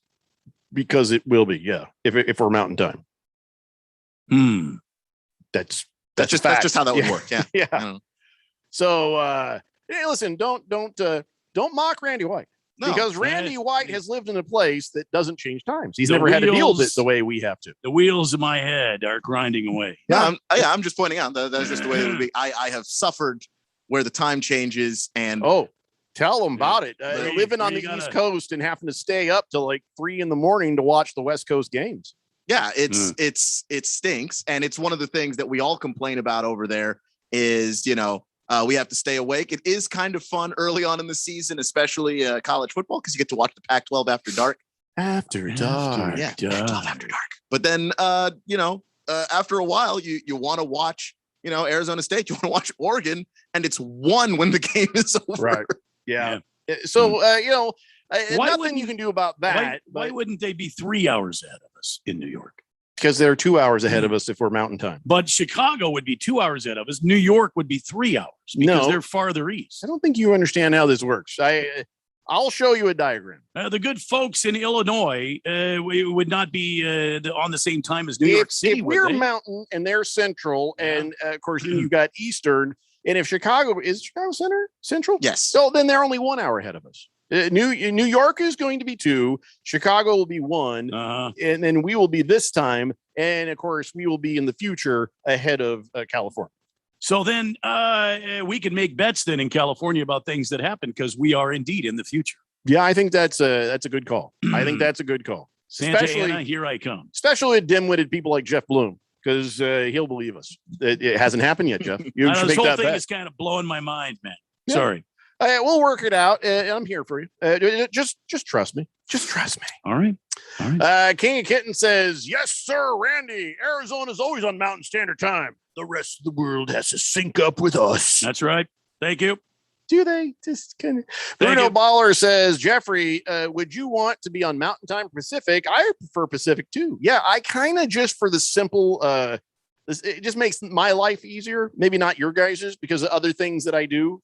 But I'm good either way. I just want to just put it to where it needs to be and leave it there. You just whatever want the a standard. time is. You just want a let that be standard, the time. and you want the standard to be the standard. Damn right. Just be nice. It would just be nice. Jagdog says Terrell Suggs had 2,300 yards, 26 touchdowns in his senior year rushing. Can you imagine trying to tackle Terrell Suggs? By the way, that was in high school. Yeah. Bruno Baller says, Randy, the time difference is usually from November through March here in Arizona. That would be permanent if we go mountain time. That's right. The football games. Well, then if it's November through March, then it would be 3 hours ahead. No, because we wouldn't change times ever. Nobody would change times ever if this law passes. No, I'm whatever talking about time it New is. York. Oh, God, Randy. You're making me tired right now. I'm not going to lie to you. I'm going to send you an email. I'll have a graph and the whole thing. I'll Will explain there be it. math? Because I don't do No math. I promise no math. Thank you. You have to trust me. It just sounds like we're doing who's on third, but with the time. This is it. I just don't have the energy for that. Last Optimist says Arizona did not move. The Pacific Coast changed from Pacific Standard Time to Pacific Daylight Time. Thank you. Thank you. That's another way of looking at it there. Sure. Illinois is Central Time. And okay. Yep. Yeah, he's giving me all the nerdy daylight savings times adjustment. We wouldn't have to worry about that anymore. I can't wait. FedFan says, don't lie to us, boys. No one on the East Coast watches Arizona sports. If they did, ESPN would know that ASU's mascot is a Sun Devil and not a Wildcat. Well, that's one that's going to go down in infamy. And that's ESPN. FedFan. People watch Arizona sports over on the East Coast, just not ESPN. Yeah. And listen, don't blame I don't know, don't blame time zones for the fact that ESPN thinks that the Sun Devil. I mean, listen, if they can't figure out that Bishop Sycamore is not a real high school, exactly, we've found the bar. I'm not going to get too bent out of shape anymore about that. Our new texter says, "Oh, I meant jokers in a good way. Don't take it wrong." He says, "My surname is Glitter Farts." What? Wait, is that your actual surname, Mr. Glitter Farts? By the way, I think it's funnier if we put a Mr. on it, don't you? I if do that's too. his texter nickname, can I put a Mr. on there? Glitter Farts. Yes, Mr. Glitter Farts. Wow. I like that one. I do. It is both a name and a sentence. Yeah, I mean, seriously, Glitter Farts is just a magnificent texter nickname. So here's the question. What part of town do you live in? I'm just curious where the Glitter Farts are coming from. All right, that came out a little bit wrong, but also a little bit right. So, all right, we got to take a break. When we come back, I got your man of the day, and we're going to get ourselves over to some NFL football here pretty soon. It's the Daily Blender here on 1580, The Fanatic. If you're considering refinancing or getting a home loan, listen up. This is Dale Hellestray, and when you need a mortgage, the team I use is led by my good friend, Jeff Locks. And here's why. Jeff and his team negotiate with over 50 lenders to find the best possible deal. Your home has gone way up in value over the past year, so why not utilize your home equity to reduce your monthly expenses or even pay off some debts? Interest rates are still at all-time lows, and if you obtained your current mortgage prior to 2020, you can save a lot of money. Here's the best part. There's absolutely no lender fees. Jeff is truly Arizona's low-cost lender with over 30 years of experience. So call Jeff Locks, and if Jeff can't save you money, you'll get a free $50 Amazon gift card. This is a winning play, so call Jeff today, 480-202-0692. That's 480-202-0692. Jeff Locks, NMLS number 1003782, National Mortgage License number 181106, Bear Financial Group, AZMB-0904774, Equal Housing Opportunity. 8 Out presents Terrifying Jobs. Bull Rider, take 2. Today we're talking with Clifford Maxwell, a rodeo bullfighter. His job? Distract raging bulls from going after thrown rider. Cliff, this seems like a really terrifying job. Why do you do it? I love protecting the bull riders when they get bucked off. How big are these bulls? 12 to 2,200 pounds of pure muscle. You're not cowed by any of this, obviously. Is there anything that scares you? Yeah. Distracted drivers terrify me. This message is brought to you by ADA and this station. NASCAR Championship weekend returns to Phoenix Raceway November 5th through the 7th. A wild season of unexpected will culminate in Phoenix with drivers putting it all on the line for their shot And earning the title of NASCAR Cup Series champion. featuring 4 championship races in 3 days. Don't miss your chance to witness history from atop the grandstands as the action goes 5 wide into the iconic dog leg. Or from up close with access to the fan-friendly infield experience. Get your tickets to see the NASCAR Championship in person. Go to PhoenixRaceway.com. Hurry, tickets won't last much longer. Your best plan to retire might be right under your roof. This is Rob Canier, and for over 20 years, I've helped people discover how they can utilize a portion of their equity in their home as a coordinated strategy in retirement planning, thus creating additional monthly cash flow, paying less taxes, and making their retirement assets last longer. This is a safe and proven retirement strategy for qualified homeowners age 62 and older. All you have to do is reverse your thinking. Call me, Reverse Rob, to learn more at 602-REVERSE. That's 602-738-3773. AZ Preps 365 is your headquarters for all things high school sports in Arizona. Brett Quintine, James Mello, and Jose Garcia Keep you up to speed with all the action, highlights, interviews, and insider information for the prep sports scene. You need to tune in To AZ Preps 365 every Saturday morning from 8 a.m. to 10 a.m. on your new home for sports, 1580 and 99.3. The Fanatic. And always on at 1580thefanatic.com.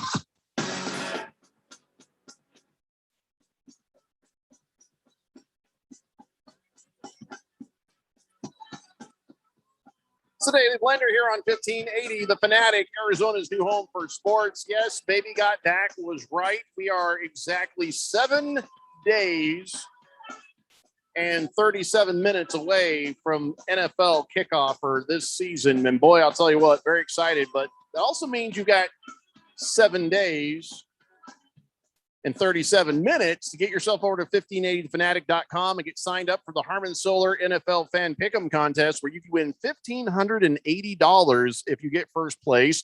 You can win $500 for second place. And of course, there will be weekly prizes. And yes, a 30-pack of the beer of your choice is floating around as a idea for third place or something like that. But it has been a concern here in the hallways and in upper level meetings that people might tank the first place prize on purpose just to get to their favorite beer. And I don't know if that's a good idea. I don't think that's a good strategy, guys. You probably just want to go right for the money. Go for the money, and then you can buy your favorite. What beer. if you? That's what I'm saying. The first 3 winners, the first, second, and third place, all get a 30-pack of beer.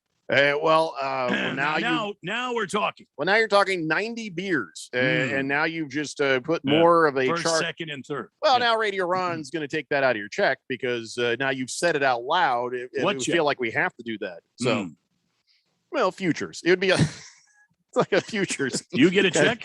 Yeah. He keeps promising me, but since my new contract, Well, your new contract was heavily incentive based. You did not make it to the playoffs.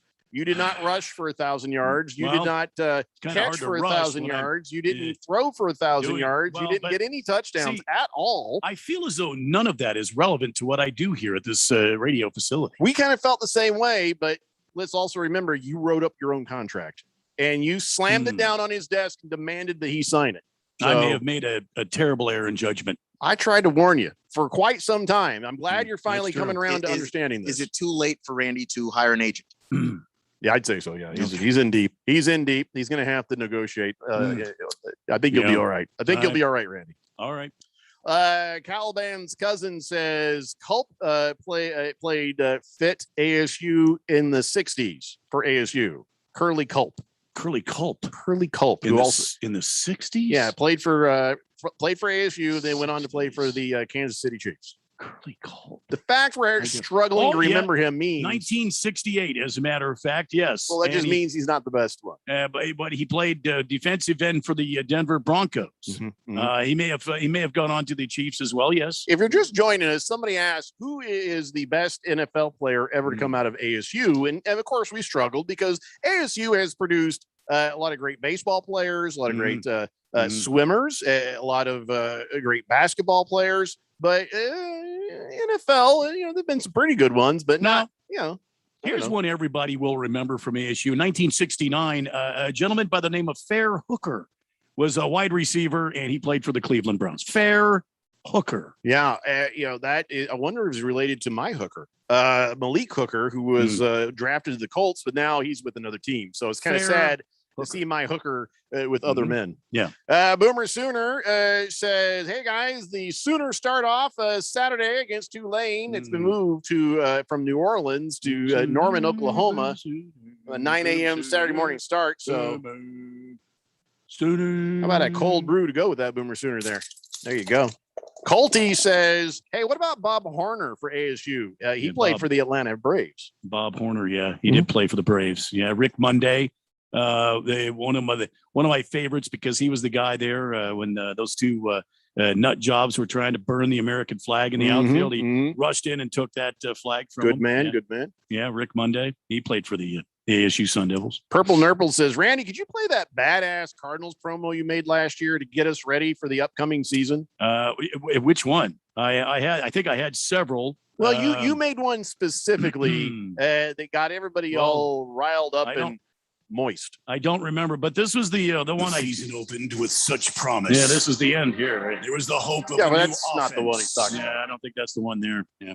Well, you find it. We can play it later. All right. Screaming Eagle says, "You guys are in a roll. Hey, change the topic there, but when is that CJ on?" See, Screaming Eagle is brand new to fantasy football, and he's hooked. This man is hooked. He's all about it. He is ready to go. So, Screaming Eagle, Mr. CJ, the Siege, will be with us in the next hour at 5:18 to answer your guys' fantasy football questions, but also to mercilessly judge our fantasy football team. And I'm not gonna lie, shaking in my boots. He already laughed at me a little bit, so I know it's not going to be good for me. So, but then I heard him start to like, "And why did that person do that?" And I'm like, "You probably shouldn't say anymore in front of me." I enjoyed hearing other people get heckled, but this ought to be interesting. Fish Tank says, "Please, God, in the daylight savings time. I basically schedule a call center whose main campus is in Pennsylvania. Just make it 3 hours or 2 hour difference. Just be done with it. Either way." Seahack says, "I'm pre-gaming. Forks up, everybody." And he's got himself a nice bottle of Dos Equis right there at the table. All right. Oh, well, that Dos Equis ain't bad. That ain't bad. Yeah. It ain't bad. It's like having, for me, it's like having a nice water. I don't mean that in a negative way. I mean, it's a very refreshing kind of beer. It's not as heavy as, say, my Guinness, but I'd say respect to the Dos Equis. Mr. Glitter Fart says, "I'm good with the Mr. on Mr. Glitter Farts." Sounds good. He says, "By the way, I live in North Phoenix." Well, Mr. Glitter Farts, welcome to the Daily Blender. I think every time we read one of your texts, you're going to get a good giggle. Last Optimist says, "I have to coordinate with coworkers across all 4 U.S. time zones. And in the past, I had to deal with 8 time zones all across the globe. Wow. The geeky math helps it make sense. I'll tell you that." I understand. I understand what you're saying, but we're just doing broadcast math. Can I tell you broadcast math it consists of making sure you're in the right time zone and being able to count backwards from 60. That's pretty much it. Yeah. I don't know. Is there any other math that we have to worry about? Not that I'm aware of. Yeah. Hamilton Porter says, "Being from the Midwest, the best part of Pacific time is that college football starts at 9 a.m. The Jets, okay, don't send me memes. Okay, well, let's see what he sent me here. Oh, you know what, Jet? I'm blocking you. You're blocked, Jet. Fed Fan says, "I don't drink alcohol." It was a very nasty picture. "I don't drink alcohol, so you guys do all the talking, tanking you want. The money will be mine." Evil laugh follows. What was she talking about? The pick'em contest. She doesn't drink, so she wants the money. She's going straight for the cash. Oh, right. Well, I don't think anybody's actually going to do that, Fed Fan. But I'm just saying it was a concern. But I tell you what, Fed Fan was in the running last year. She was in the running. At the end, it was a battle for second place. And boy, I tell you what, a couple of different picks, and she would have had the whole damn thing. So respect to Fed Fan and her ability to pick NFL games. If she wants to talk a little trash, I think she's earned it. Yeah, absolutely. No one more than me, because I was at the absolute top of everybody. Oh, there you go. Just saying. Yeah, every chance he gets. Fed Fan says, great. I live in North Phoenix. Now I got to worry about glitter farts. That's where they're coming from. Now you know. Bruno Baller says, "Could you imagine living in Hawaii and getting football games at like 7 a.m.? Well, that's why sending our boys over there to England to play in games or Germany or wherever else. I mean, that just sucks. Oh, you got to wake up at 6 o'clock in the morning to watch your team play if they go there. Why Are not you just kidding make me? them play at the regular time and let everybody else figure it out? I don't feel bad for the people of Hawaii getting up at 7 a.m. Look what you have. You go out on the beautiful white sandy beaches, look at the beautiful blue ocean, and take your little mini TV out there or your phone with you or your iPad, and you're watching football. Oh, my God. I mean, that's the way it's done right there. No. I listen. You got one of those pig pit things, where they dig up the sand and they throw the whole pig down in there and they Sure. put banana leaves All on right. them. And then they cover them with the hot rocks and stuff. And then they fill. And Always it's in there wanted to try that, Oh, yeah. my God. And then you're watching college football all day starting at 7. Fine. Oh, that's the great. way it's done. Okay. But as for the NFL games, going to England, going to Europe, going to whatever, okay, if we have to do it, and it sounds like we do, can you just make it normal time for the United States? It's not like they can't wait, whatever the time difference is. It's not like they can't figure it out, or just don't do those early morning ones. Do an England game for nighttime here or midday here, so it's nighttime there. Something other than what we're doing right now, because this is a 6 a.m. bull crap. I happen to get up and watch your team. And in the East Coast, it's 3 a.m. Yeah, well, yeah, on the East Coast, it was pretty miserable. I don't think I've watched a single one of those games entirely. And again, it's not even worth it. And your team, you think, is going to play a certain way. They're tired. They're worn out. The games end up being bleh. I don't know. Don't like. Also, for fantasy, ruins your day because you don't know exactly when the game's starting. You're going to set your lineup, and then the game's already happened. You're right. You set your lineup on Saturday night. And let's say there's a last minute injury scratch or something happens to one of those players. You're not awake to make the change on your lineup, and now you're hosed. Well, don't you get those little bing bong notifications? Not if I'm asleep. There ain't no bing bong Bing when I'm bong, sleeping. and I better grab that. What's No. going on here? I turn off all notifications. My wife, her phone is constantly going off with she's a Bleacher Report, TMZ. Well, she is a news hound, so it's like bling, bling, bling, bling. Constantly, her phone is going off. I am the other way around. I'll read it when I feel like it, but once I put the phone down, I don't want to hear it. Bling, bling, bling, bling. So I turn them off. See, mine is always on silent, and I get all sorts of weather updates. Being the chief meteorologist that I am. Fine, fair enough. Well, that is your responsibility. But with the fantasy, I get the bing bongs in there with the fantasy. Sure. Well, you can turn those off if you want to. Jeffrey says, Bruno Baller, does Guinness come in a 30-pack? Sure does. I'm sure it does. Guinness 30-pack. That's a good question. I don't know. I when I get the Guinness, I get the Guinness. I don't think I've ever got a 30-pack though. He says, by the way, don't forget that golfers that went to ASU, Phil Mickelson, he's one of them. Yeah.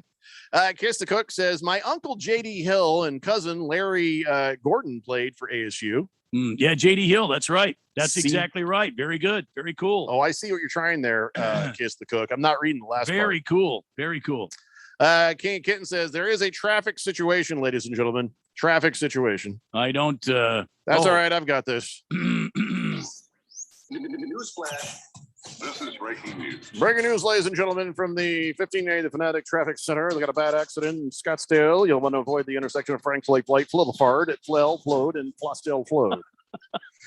That's a lot of flows in there. I don't know why they name the roads what they do, but that's what's going on. There's a flash flood warning for all those roads as well. There's a accident and flash flood warning for Frank Floyd Flight Boulevard at Flell Road and Flotsdale. So flee flareful out there, Fleverty Bloody. Don't know what just happened. Good Cat says for the U of A, Gronkowski or Brewski, which one of those would be the best player ever for them? Who cares?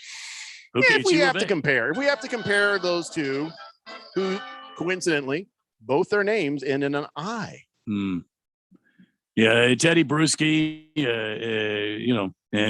Gronkowski. Who's better, Brewski or Gronkowski? I'm thinking Gronkowski. He's Hall of Fame immediately. Well, so is Brewski. I know. I'm just saying. I think that I think Gronkowski has a more prolific career. Don't you? Yeah. Is Brewski first ballot? Because I know Gronk is. That's also another point. I don't think Brewski is first ballot. I think he's already been up for it a couple of times and he hasn't made it yet. But I'm sure he will. He was a legendary linebacker for that New England Patriots team. Gronkowski will be first ballot just for the speech. They're just, you think? Well, he'll probably be the first Hall of Famer to crush a beer can on his head full. and give us can't wait. And nobody is going to top Peyton Manning's speech ever. Never. Think so? Oh, nobody. It was pretty good. It was damn good. Good Cat says, if I win the Pick'em contest, can I just get $1,580 worth of Guinness? I'm sure we could work that out. I'm sure we could try. I don't see a 30-pack for Guinness, only 24 packs, and I don't see a 30-pack. So, all right, well, we can figure it out. And Big Steve, he says Randall McDaniel for ASU. Anybody say that? Oh, yes, Randall McDaniel. That's another good one. NFL Hall of Famer right there. Oh, yeah. Yeah. Boogie says Darren Woodson, JD Hill is a personal favorite right there. But Randall McDaniel for the Vikings, 7-time NFL All First Team, says Boogie. Yeah. The Jet is apologizing for his photograph transgressions. Okay, well, if you do it again, though, I'm going to ban you. I'm going to ban the living daylights out of you because I don't ever want to see that. How about John again. Jefferson? Remember John Jefferson back in the 70s? The Moving speedster. on up. No, he was the speedster out of ASU. He reminds me a lot of current day John Brown. He's just really, really fast. John Jefferson. Average Joe says glitter farts. That reminds me of my Goldschlager days. That stuff was nasty, by the way. Somebody came out to me with some Goldschlager. There's actual gold in it. Okay. Does it make it taste better? You can't taste it at all. Well, then why are we doing this? I feel like that could hurt when I pee it out later. Like get some metal in there, You're like, no, trust me. Glug, glug, glug. That is nasty. Flying Monkeys says American football should be played in America. Yeah, I agree. Listen, I don't care where they play it. I just make it make sense. And it doesn't make sense to go across an ocean and do the things they're doing. I don't know. Ookla the Mock says, whoa, Randy, they don't throw Radio Pal in a pit over there in Hawaii, do they? Oh, he's calling me a pig. You're not a pig. And I never insinuated that you were a pig. I said, I know. Yummy. I always wanted to try that. Ookla just struggles with trying to be funny, mostly because he's an idiot. Watermelon says, Jeffrey, when they have an early game, it means you get to start drinking early. I don't know if I could even get away with drinking that early. Rye Guy says, Hawaii's got it going on. Watching football there is as good as it gets. If you're a beach person, that is the best. You can surf in between games or, play some beach volleyball, or you can just sit out there and get a nice roasty tan and drink beers on the. Oh my God, that's the way to watch football right there. You been to Hawaii? No. But we should do that. I was in Hawaii early on in my life. I don't recall any of it. Miss Kim tells me that she's going to take me someday too. We should take the Daily Blender to Hawaii. Oh, would that be great? Yeah, that we get Radio Run to pay for it, and let's do this thing. If we take him with us, we might actually get away with him paying for it. And there we go. Fish Tank says, I'm going to be in Vegas while the Fins are in London, trying to decide if I'm pulling an all-nighter Saturday night to watch them at 6:30 a.m. It'll be the least popular person in the hotel room at that point if I do that, though. Yeah, but you only live once, Fish Tank. You got to love your team. All right, let's take a break. We'll come back. I got to get to the man of the day because that's the only thing between us and talking NFL. Like talking it for real. It's the Daily Blender here on 1580, The Fanatic. The Labor Day savings inside the Home Depot means something different once you're back out there doing. For example, in here, it's a wide selection of top-rated appliances, but out there, it's your home running like a well-oiled machine. Order in-store, online, or in the Home Depot app and get free delivery and flexible installation, so you save money and time. Right now, you can save big on a new LG wash tower at the Home Depot. How doers get more done. Valid through September 15th, 2021. U.S. only while supplies last. See store for details. Hi, this is Bruce Jacobs from my friends and former employers at ProCopy. For over 20 years, ProCopy has provided Arizona companies with the best office equipment available from companies like Ricoh. More importantly, they provide outstanding service after the sale with a 96% retention ratio and award-winning technicians. 3 years ago, they joined the Flex Technologies Group, an Arizona-based nationwide group of companies that share ProCopy's commitment to excellence. So if you have branches anywhere in the United States or just here in Arizona, you can get great personalized service even during the current climate. We use them here at the Fanatic and Money Radio KFNN, and they never disappoint because they remain a local company. They give back to our our community by supporting ASU and the Thunderbirds through the Phoenix Open. The ProCopy Foundations has raised hundreds of thousands of dollars that makes doing business with ProCopy good for your business. Just give them a call at 602 ProCopy. That's 602-776-2679. Market Wrap host Mo Ansari on creating a well-balanced portfolio. Are you just chasing this hot stock and that hot stock? Or do you have a plan? Do you have a balanced portfolio where you have a little bit in healthcare, a little bit in technology, a little bit maybe in energy even? How much do you have in the subsectors like communication services and technology? And then you look at all the stocks within those areas and say, okay, this is the one I like and this is the one that I don't like. But you have to have that balance. And then finding the right balance depending on what you're trying to accomplish. If you're looking for income in your portfolio, maybe you want more dividend paying stocks, or I've got 20 years, I want growth. If you need help creating a well-balanced portfolio, call pound 250 and say, talk to Mo, or go to compact.com and click on the Get Started button. Again, from your cell phone, call pound 250 and say, talk to Mo, or visit compact.com and click on the Get Started button. Compact Asset Management is a registered investment advisor, funds custodian, Fidelity Institutional Wealth Services, member FINRA, SIPC. This is Dale Hellestray from my friends at Constructors Bonding. If you need bonds, you can put your trust in Arizona's industry leader for the best service, rates, terms, and capacity anywhere. Constructors Bonding is the #1 writer with 14 sureties and will improve your bond program. Call Dave McKee today to learn how Constructors Bonding will perform for you. 602-432-5929. That's 602-432-5929, or visit cbialliance.com. The games, the players, the coaches. We know what you want. That's why we serve them up. Your exclusive home for NFL football. 1580 and 99.3. The Fanatic.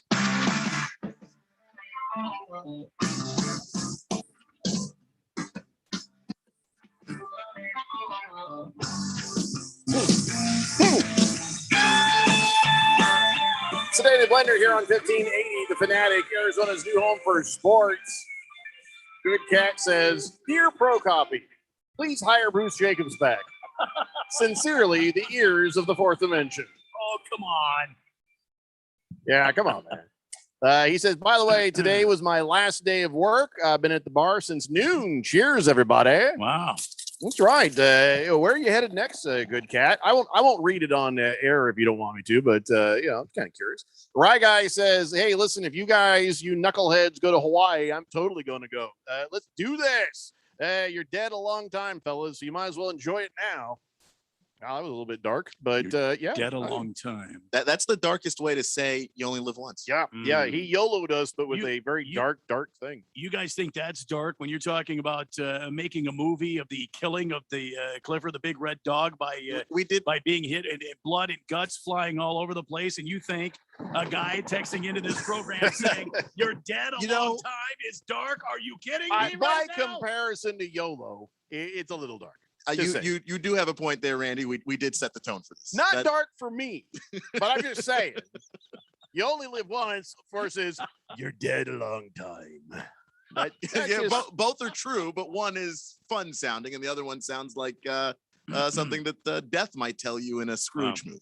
Gar, there's a dark cloud over the horizon. Yeah. It's an eternity filled of nothing. Oh, YOLO. I'm just See, that's so much nicer. That's almost like reading Cinderella instead of what you were talking about with Clifford the Big Red Dog. Just saying, a big red car. I'm going to have oodles and oodles of blood splattering everywhere. I want cameras on the kids' horrified faces. Yeah, that's what I mean. Directed by Zack Snyder. Epic. Prison Wallet says a 24-pack might be your max on the Guinness. I think that's right. And by the way, what about Romanowski? He was an ASU guy?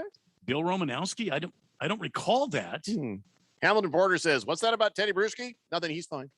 He says the problem with Hawaii is everything costs $1 gazillion over there. Yeah. Oh, well, boy. if you're financially well off like Jeffrey is, it's no big deal. Yes, Jake the Snake was an Arizona State graduate. Yeah, Bill Romanowski went to Boston College. Yeah.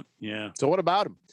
Fed Fan says, we're going to Hawaii. Woo, sign me up. Well, it was an idea that probably will never get off the ground. I'd love to, but yeah, you know how that goes. Gorilla Toe says Gronk's list of ladies puts him in the Hall of Fame by itself. Okay. Old Fatty McDaniel, he can't compete.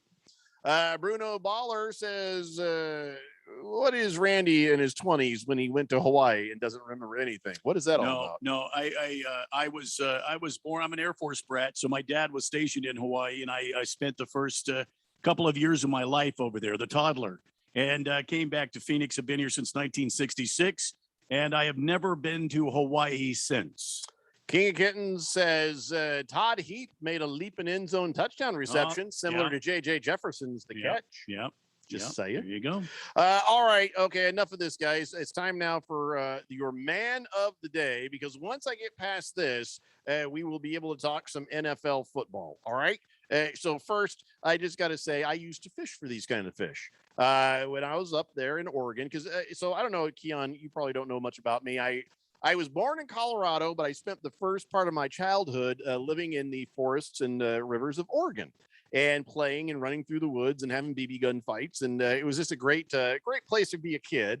And then when I was 12, we moved here. And that is when we got here. There's no football team. I found the Colts on TV one day, and the rest is history. All right. So, but when I was up there, and I've been back since, there is some really great fishing on the Columbia River where you can get salmon and sturgeon. Now, if you don't know what a sturgeon is, it is a prehistoric looking fish. It looks like a badass on the top, and it is ugly as ass on the bottom. I mean, it's just it's one of the most unattractive fish, but it's where you get the caviar, and it's actually pretty good eating for a fish. And they also are huge and will put up a hell of a fight. So, you know, I have caught a sturgeon of acceptable size, but nothing like this. A former NHL goalie has caught a monster sturgeon, and it just might be the biggest sturgeon ever measured in modern history. No kidding. Yeah, it's caught on the Fraser River in British Columbia. And see, the guy's name is Pete Peters, and he's an NHL goalie from the past, back in the 80s. And he won the Vezina Trophy in 1983. He's the only NHL goalie to have ever had two 25-plus game unbeaten streaks. He's one of two NHL goalies with a 30-plus game win streak. And, he had a good career as a goalie. And so he's also the guy, unfortunately, that Mario Lemieux scored his first career goal against. And Wayne Gretzky scored 4 goals on him in a game. But still, he had a great career.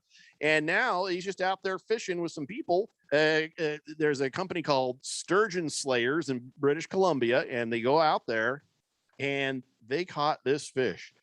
This fish, they are saying 11 feet. I'm sorry, no, that's wrong. That's the previous record. Here it is. The fish is 11 feet 6 inches from nose to fork, which is the tail. And it was 55 inches in circumference. It's a girth measuring 4.5 feet, and it was estimated to weigh 890 pounds. Here on your screen is a picture of it next to the boat. Wow, look at that. Now, I know what you're saying. I wonder what that tastes like. Well, you know what? This is a catch and release crew. So they caught this giant fish. It only took 25 minutes to catch. And at first I'm like, I've caught some sturgeon. No kidding. I've caught some sturgeon that fought longer than 25 minutes. And if this is the biggest one ever, why would it have given it up so easy? Yeah. Well, as I read a little more, I think I figured it out. The experts took a look at this, and they're like, hey, you know what? A biologist says, well, that fish, take a look at it. It's 100 years old. Wow. That's a 100-year-old sturgeon right there. And so that made me happy that they didn't keep it and they released it after catching it. And they said it was untagged, meaning it had never been caught before. Wow. 100 years. Look at that. Swimming around in Fraser Lake, British Columbia. Never once had it been caught. Just kind of chilling, doing its thing. Does it say how deep that lake is, Jeffrey, in the article there? Well, right there where they're at, not very, because they're just squatting obviously. in it. Yeah. 4 feet. I don't know. You'll have to look that online. If that's it, it was pretty easy to catch them. They didn't use a rod and reel. They just ran out there and wrestled them. Just wow. kick him in the head. Fish. But isn't that something? That is. That I just can't even imagine. So 25 minutes, and this was on a rod and reel. This is not like with a net or anything like that. So there's no way to getting a for sure measurement on weight or anything else because they release it, they let it go, and I'm so damn glad they did. That creature, that majestic fish, deserved to keep on living. So congratulations to of course the sturgeon slayers, which is funny because they don't really slay them. They just catch them and release them. Right. Congratulations to Pete Peters, a former NHL player, and wow, that right there is amazing. Probably a modern Man, oh, record. man. So, Yeah. anyways, your man of the day, Pete Peters, for reeling in that beast in 25 minutes. 100 years old. The thing is probably like, oh, this is some bull crap right here. He eluded man for over a century. It hurts. No, can you give me my dentures back? I'm gonna need those. So congratulations on that. Now, before we move on to the NFL, there's also dumbass man of the day. Oh boy. Oh, before I do that, there's lucky ass man of the day. And guess who Lucky that ass is? man. Okay. Me. No. Yeah. So I'm driving into work this morning, and I've told you guys before my average speed. 80 miles an hour. Mhm. Now, I have had cops see me do that, and they don't even blink. So when I was going 88, I understood. So here's what happened. I'm driving along in my vehicle. Now, enjoying life, doing my thing, minding my own business. And I get passed by the same vehicle as mine, only the one that's 850 horsepower. And I'm like, oh, I want to take a closer look at that beauty. So I speed up to try to check him out because I didn't get to see enough. I was excited of like, wow, look at that guy. Oh, that's amazing. I don't want him to think I'm racing him, but I just want to get kind of closer. So I was trying to maneuver. And as I was doing so, we come around this corner. I'm in the HOV lane because it was at a time I could be. And he was over in this other lane and cops. And they had me dead to rights. The thing is, he was going faster than me. I was trying to catch up with him. They pulled me over. Oh boy. I was so mad, but I was laughing because it's like, it doesn't do me any good to be mad. It doesn't do me any good to say, that guy's going faster than me. Why didn't you get him? And of course, in my head, the answer would be, well, you were behind him, so you were easier. Yeah. And I told the guy, I said, that's an 800 power. Anyways, so they pull me over. I'm polite. I tell the truth. I say, yeah, okay, yeah. I just was trying to check him out. I honestly, and I didn't realize I was going that fast. And so this cop goes back, and he's got some. I think maybe he was in training because there's an older cop with him. And they go back there, and I'm sitting there in the car, and I'm just like, gosh, that's not right. Because you know what I also know. The dude in the 800 horsepower version of my car is laughing his ass off. And that really bothered me. I was just like, that's not fair. That dude was hauling ass. If I had not been anywhere near him, they'd have lit him up and pulled him over. But no, I happened to be over where they could see. They tagged me, and then they get up behind. Of course, before that happened, we both slowed down. So I was like right behind him, and we're both going speed limit. Gotcha. And I'm sure the cops were laughing at that one. So they turn on the lights, and I move over a lane, and they went with me. And it's like, son of a bitch. So anyway, he comes back up, and I'm thinking, golly, how much is the ticket going to be for 88 miles an hour? I don't know what it is anymore. It's been a while since I've been pulled over. And he comes up and says, all right, Mr. O'Brien, we're going to let you off with a warning. I'm like, yes. Oh, thank you. Can I say this now? That guy has an 800 horsepower car. It's not fair you pulled me over. And they had a nice laugh about it, and I went on my way. So lucky ass man of the day right here. Yeah, Yes. there you go. They had me dead to rights. That's the thing. I get pulled over. I'm friendly. I don't argue. And I'm honest. So I'll tell you what, the more friendly you are with the cops, there's a better chance that maybe you get a warning and you don't get harassed, but whatever. Individual results may vary. I get that. So anyway, so now here is your dumbass man. Now you could have said, Jeffrey, you're a dumbass because look at what you did. This is worse. Now this guy is on a first date, and he picks up his gal there on a motorcycle, and he says, "Hey, baby, you want to go over? To go get some food? Let's do that." And so this gal gets on the back of his motorcycle, and he's going along trying to impress her. Right? He runs a red light. So the cops try to follow him. He didn't stop. He sped up till he was going over 100 miles an hour, weaving in and out of traffic, ran a bunch more lights, but eventually the cops caught him. And he said, "I'm sorry, guys. I'm just trying to show off for my dad." Oh, God. And they just wrestled him to the ground, put their foot on the back of his neck, and they arrested him. The girl says, "I was screaming at him to stop, but he refused." So she was okay. He got charged with felony fleeing the cops. He had to post $10,000 bond. Oh. Turns out he had convictions for cocaine possession, grand theft, and passing counterfeit checks. I'm guessing he didn't get a second date. Oh, boy. How impressed was she? Not very.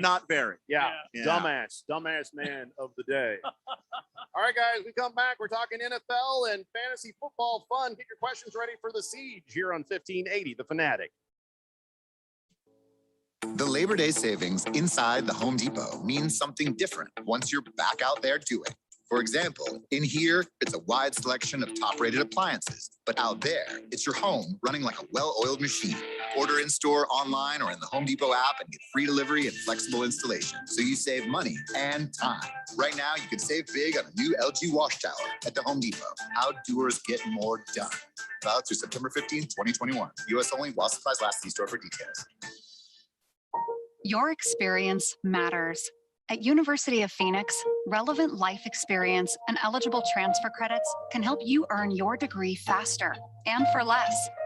In fact, undergrads who apply these credits, on average, save about 1 year and $11,000. Get the credit you deserve for time spent in the classroom, on the job, and in life. And see how much you can save at phoenix.edu. That's phoenix.edu.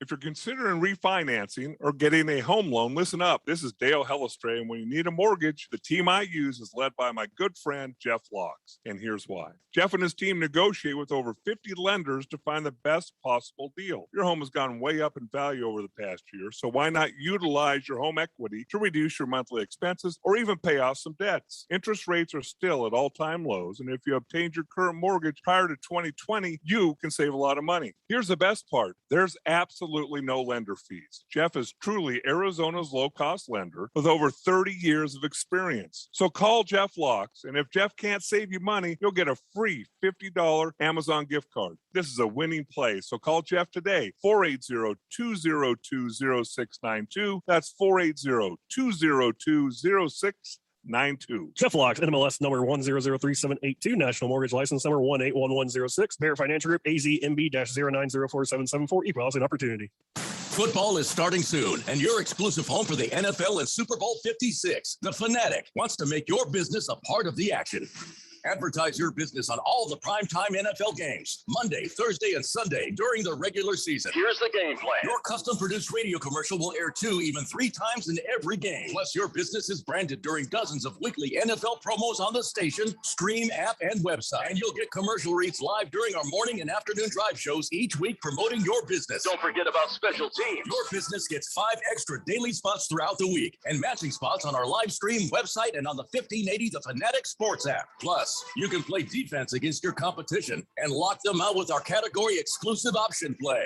All this for the best deal ever. Now, even your small business can play with the pros. Go to 1580thefanatic.com for all the info and details. Is your business ready for football season? Go to 1580thefanatic.com and get in the game today. KQFN Tempe. Also transmitting on K25CD Phoenix at 99.3 FM. And K24EU Fountain Hills at 95.9 FM. It's time for the third hour. Quiet, people, settle down. Because it's time. Time for what? Showtime. When does it start? Right now. 3, 2, 1. Let's get on with the show. Let's do it.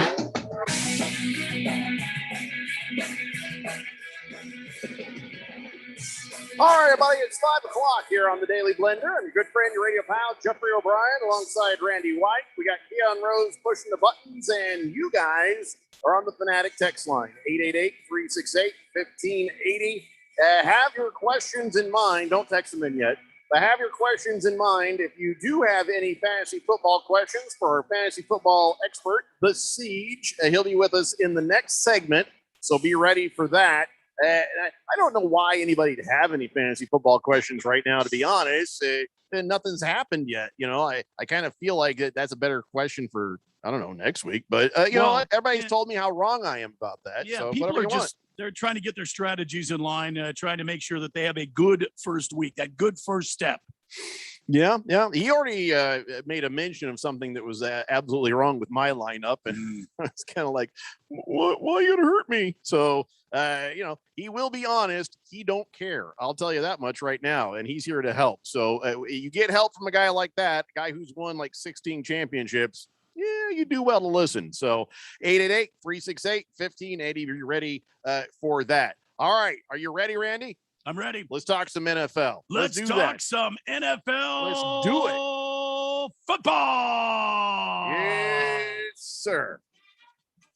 So Kyle Shanahan is tired of answering questions. He says, I don't need to announce who the 49ers starting quarterback is. You can figure it out. Well, I don't think that's how it works, Kyle. Yeah. Pretty sure you have to put that into some documents and file them before game time. If I'm not mistaken, that is a requirement. That is correct. But does he have to tell the press what his starting lineup is? Well, he doesn't have to tell the press, but he tells the NFL, and then the NFL tells the press. So, yeah, eventually everybody is going to find out. Yeah. Now, we're probably right in thinking it's going to be Jimmy Garoppolo. Although if you listen to old John Lynch, he's like, we got two quarterbacks and we're going to use them. Oh, we got two starting quarterbacks. Aha! I think he needs to calm down on the old caffeine if you're, still. Kyle Shanahan that's a weird quote. That's a weird thing to say, don't you think? Let's see. They start off against the Lions. Mm-hmm. Is that right? Yeah. They play the Lions first? You don't need to even plan for that game. Well, come on. I'm so sorry. Come on. Yeah. You start Jimmy G against the Lions, and then next week is the Eagles. The week after that, the Packers. I don't know what the secrecy is. The Lions are not going to beat you because they know what your quarterback is. But also, you have a quarterback that you drafted who's a rookie, and he's raw, and everybody knows that he's raw. And everybody also knows that you have another guy in Jimmy Garoppolo who's got a ton of experience, who you're paying way too much money. We know he's the starter. It's not a secret to anybody. Why are you pretending it's a secret? Can I just be honest? When you said that Trey Lance was raw, I pictured Eddie Murphy wearing them rubber pants. Oh boy, yeah, coming out and doing his stand-up act there. Yeah. All right, so yeah, we know Jimmy Garoppolo will get the start, but that was also Sean Lynch's way of saying he's already talked to Kyle Shanahan and said, if he doesn't play well, you better get Trey Lance's ass in there quick. And it's covered by the fact we said, we're going to just, take it as it comes, and we'll use two starters. I don't know if John Lynch is going to be forcing Kyle Shanahan to make personnel moves like that right away. Ooh, I don't know. I mean, they have a very good relationship, but John Lynch is his boss. Well, you put a gold jacket on a guy, suddenly he thinks he knows everything. Well, I think they're going to be fine starting Jimmy Garoppolo for now, and let Trey Lance get some wisdom as the games progress through. You could see him if Jimmy G goes down injured, it's Trey Lance all the way out. All right, so we'll keep an eye on that, but honestly, it's 49ers. Who gives a crap? Exactly. Gardner Minshew, they talked to him after he got traded off to the Eagles, and I guess, he didn't take it personally. He didn't get hurt. He says, actually, it's been a whirlwind, but I'm fired up. That's right, fired up to be here. Excited to be working with these guys. I'm looking forward to it. Talk with Coach Sirianni. Hearing him talk football gets me fired up. Passionate about it. He's passionate about it. I'm passionate about it. He knows it, and I'm excited to work with him. Oh, number 3 ain't so bad. Yeah, he's third on the depth chart right now. For now. Yeah, he doesn't know anything yet, but he's got the talent, I think, to get to at least behind Jalen Hurts once he learns the playbook. Looking at the guy with a mullet saying he doesn't know anything. That's kind of easy pickings, isn't it? Isn't it, Keon? No. He no longer has the mullet. He shaved the mullet off. which is unfortunate. Oh, wow. I think it's a how he damn lost his powers. tragedy. No. He was listen, if it was anybody but Urban Meyer, he would have been the starting quarterback in Jacksonville. I just got to tell you that right now. Really? Second of all, he doesn't have the mullet. He's all about business. He's all about business. So he's business in the front and business in the back now. Yes, he is. Business. And they would be very wise to make sure they move him into a position where he can help the Philadelphia Eagles. Can he punt? Wow. Just saying. All right. Wow, So you're killing me, man. let's talk about your week 1 opponents. Yeah. The Tennessee Titans. Yeah. They have done something that was a little bit surprising. They have released their 4th round pick, Dez Fitzpatrick. Released him down to the practice squad where they say, we're going to coach him up in the practice squad. So what happened with Dez Fitzpatrick? And the thing is, it's not like they just picked him and went, oh, that was a bummer pick. They actually worked hard to pick him. They had to give up a 5th round pick and a 7th round pick to move up to get him. And now he's not even making the roster. What's that all about?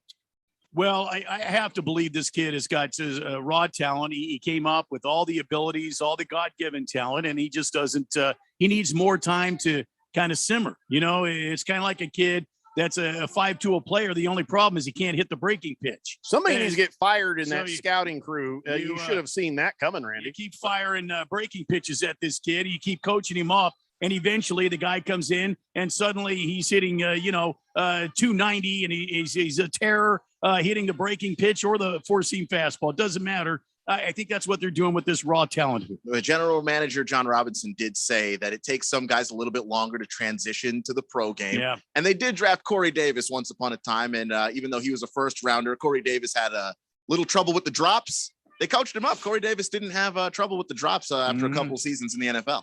All right. Well, I guess we'll see what happens. But isn't he fair game for other teams on the practice squad there? He is. So they just gave up a bunch of draft collateral to get a guy who they've put down into the practice squad, and somebody else can come and grab him. I guess they want him for free. I don't know what the rules are, but I think I understand. And I heard if he's on the draft on the practice squad, he doesn't have to accept going to another team. It's not like they just can come in and pick him off the team. He's got to agree to it. If another team came along and says, buddy, come on over here with us. You might be a 3rd stringer, but you'll be on the squad and we'll work with you. He'll go, bye, guys. Thank you. Well, all I'm saying is I don't think they can just come like vultures and just, willy-nilly pick away. There has to be an agreement in place. It's a little bit scary because if you put him on the practice squad and you're not afraid of anybody taking him, then that means that nobody's wants to take him. Yeah. Could be. I don't know. Mike Vrabel's a newer kind of coach. So, I guess the GM has something to say about that. Yeah, Vrabel, I don't know. Maybe he's distracted. Maybe he's distracted by this new feud that has emerged between him and Tom Brady. What? His friend Tom Brady actually came out and said about Mike Vrabel, obviously I don't like him. He says, Mike's kind of an a-hole if you get to know him. He went to Ohio State. So obviously I don't like him. There's a healthy competition between us. Oh, there it is. Even though he's kind of fat and out of shape now, physically, he's really just declined to a very sad state there. And there's why he's saying It could be because Vrabel gave a speech to the Titans and then later the same one to the Buccaneers saying, congratulations to Tampa Bay's defense for carrying Tom Brady into another Super Bowl. Yeah, and because it's the old Ohio State and Michigan rivalry coming up. And if I recall correctly, Mike Vrabel ended Tom Brady's run as a New England Patriot. He threw that interception against the Titans, kicked him out of the playoffs. Yeah, that could be too. Yeah. Well, so there you go. I guess we'll keep an eye on this as it progresses. But I got Vrabel in a fight, though. I got Vrabel easily in a fist fight. Oh, well, if it's a short fight, if he can hit Tom Brady early and often, yes. But Tom Brady's in better shape than Vrabel. I would give Brady the nod if it's a longer fight. Oh, I don't know, man. I don't think Brady doesn't strike me as anybody who could punch anything. If he could just stay out of the way, he's soft. Vrabel would punch himself out, and then Brady, all he'd have to do is land one solid one and be over. I think you've got it backwards. If there's going to be a rope-a-dope, it's going the other way, where Vrabel will sit there and take this little hits from Brady, and then Vrabel just laughs and goes, One. Yeah, I'm going with the linebacker on this one. Yeah. Yeah, but if Vrabel's got to chase him around a lot, he's going to get really Have winded. you seen Tom Brady move? He can't move. If he's got to chase him around, It'll be still over in one punch. Did mention it yesterday. Tom Brady tore a ligament in his knee. We did not notice because he cannot run. That's right. So advantage Vrabel on all avenues. There is that. Yeah. So Dan Campbell said something else that cracked me up from the Lions. You know, he's a guy who says a lot of funny things, like we're going to bite their kneecaps off. That's not funny. That's serious. He says, "Well, we've got our eyes on a couple of kickers." Yeah. just not the two you cut. I would hope so, because you have none. You had 2 and now you have 0. I'm sure that what is it, 2 weeks for delivery? When's our game? Yeah, it's like he doesn't know what he's doing over there. Yeah, we're going for 2 a lot is what we're gonna do. Yeah, we're just gonna forget it. We don't need a punt. Come on, Dan Campbell's gonna turn this franchise around. They're gonna be wonderful this year. Remember when we were musing yesterday that Dan Campbell actually had some kind of plan? He's going to release a kicker and then get one back from the. Nope. Not what's happening. He has an eye on a couple. He doesn't know exactly which ones. That's my thinking. Keep them guessing. Keep them guessing. Even yourself. I figure it's a loser season for the Lions. Try it. No kicking. Try it. Isn't there some rules where if you don't have a kicker, something happens, then you would set it on the 35-yard line, let the other team start from there, go for it on every 4th down. Go for 2 on every touchdown, like there's going to be touchdowns. I love that mentality. There's going to be touchdowns. Let's just see what happens. The Lions are going to shock the damn world. Take it for a spin. It won't end well, but take it for a spin. At least people will watch your team for once. When's the last time, other than Thanksgiving, you watched a Lions game on purpose? Or when they were playing your team. That's it. I like that thinking, Jeff. I'm sorry, like a fine Boogie. steak. So I like it. Anyways, just an idea.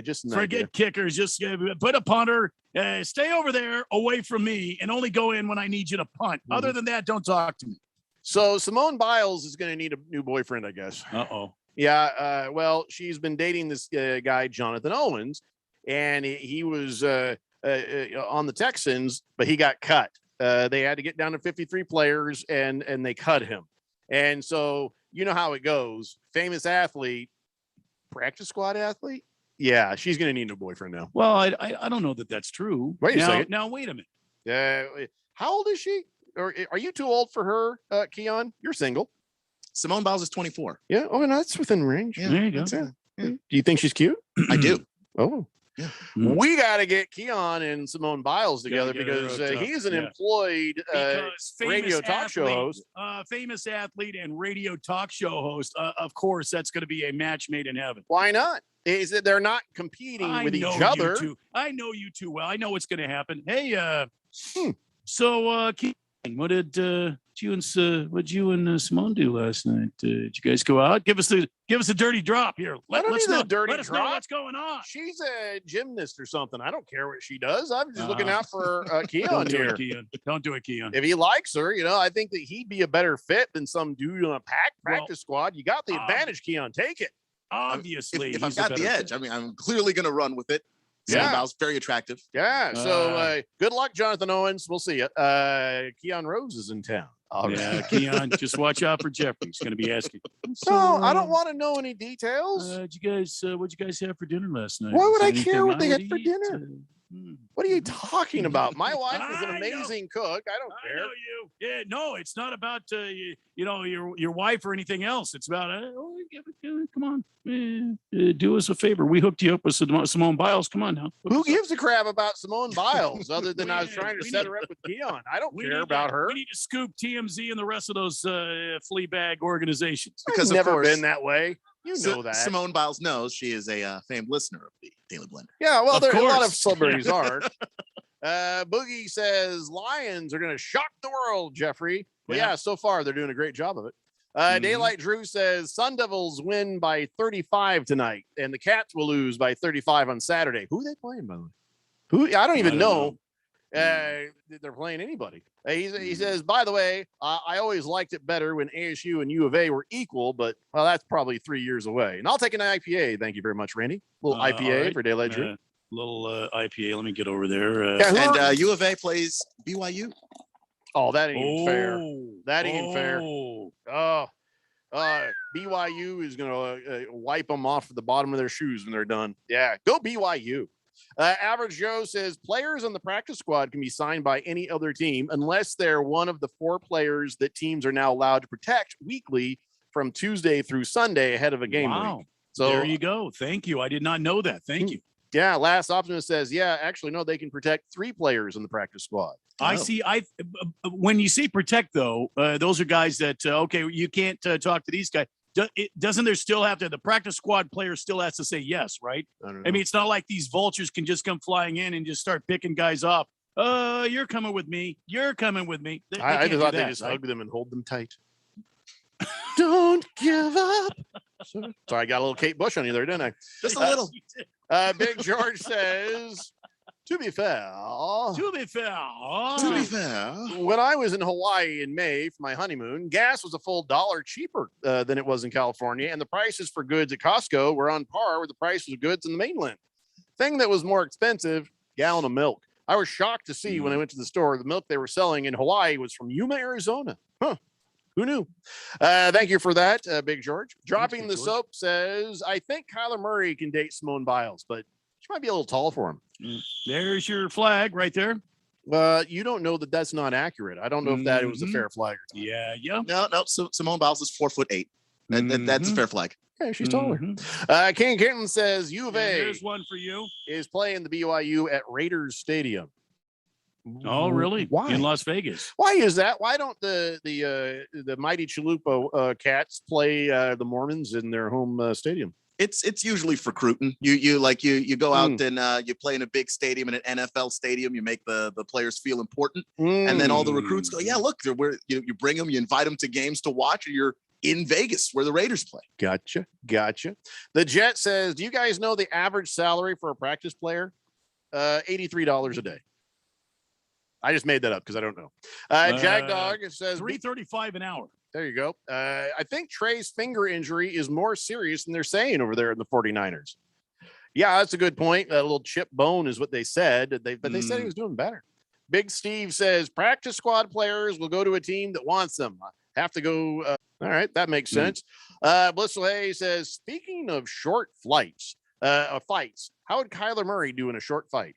Who was speaking of short fights? And there you go. I don't even know what you're talking about. Well, the Tom Brady, Mike Vrabel. Oh, right. Thank you. We move so quickly through so many different topics. It's hard for me to keep up. Swave Dave says, my work league draft Tuesday night. I am the number 1 pick. All right. Well, I'm going to save that question for the old Siege when he's on with us here in a few minutes. Has he shown up on the equipment there? Ukula Mock says, Beaky Buzzard gonna swoop in and take you, radio bully. What the hell is he talking about? What is a Beaky Buzzard? Well, I think it's in reference to me saying that other teams like Buzzards can't swoop in and take players from these practice teams. Right. Average Joe says that'll be the closest any U of A player will ever get to playing in the NFL this game this week. Nicely done. All right, we have to take a break. When we come back, the Siege will join us. He's our fantasy football expert, and so we would imagine most people have had their drafts. Now I'm wishing we'd waited until this Saturday because I didn't realize this whole NFL schedule thing was going to be so weird. But anyway, you got the waiver wire to consider over the next 7 days, and he will guide you. He will answer your questions. Get them on in here right now. 888-368-1580. It's a daily blender here on 1580 The Fanatic. Your best plan to retire might be right under your roof. This is Rob Canier, and for over 20 years, I've helped people discover how they can utilize a portion of their equity in their home as a coordinated strategy in retirement planning, thus creating additional monthly cash flow, paying less taxes, and making their retirement assets last longer. This is a safe and proven retirement strategy for qualified homeowners age 62 and older. All you have to do is reverse your thinking. Call me, Reverse Rob, to learn more at 602-REVERSE. That's 602-738-3773. Last summer, Arizona experienced record heat. Hottest summer in Arizona history. 145 days of 100 plus degrees, 53 days of over 110. Summer heat is starting sooner and it's lasting longer, and your power bills are more expensive every year. Take control of your power bills. Call Harmon Solar today. Harmon Solar is locally owned and operated. They use top-of-the-line equipment, and they're A-plus rated with the Better Business Bureau. Call Harmon Solar, 800-281-3189, or go to harmonsolar.com. Hey guys, it's Stephen McCollum from the Main Event here on 1580 The Fanatic. Coming up on Friday at 1 p.m., ASU opened their season against Southern Utah. What did we see and what do we expect moving forward in the season? Let's review the other top 25 college football games from Thursday night and preview the weekend games as we roll into week 1. NFL news and notes, Major League Baseball standings update, and I'll get you ready for the weekend. So join me, Stephen McCollum, on the Main Event, Friday, 1 p.m. on 1580, 99.3 FM, The Fanatic. Arizona's deaf, hard of hearing, and deaf-blind community is disproportionately unemployed. Those of us that do have jobs are typically underemployed, and that should be, for all of us, unacceptable, especially when you consider we tend to be more productive and continually rate high for quantity and quality of work.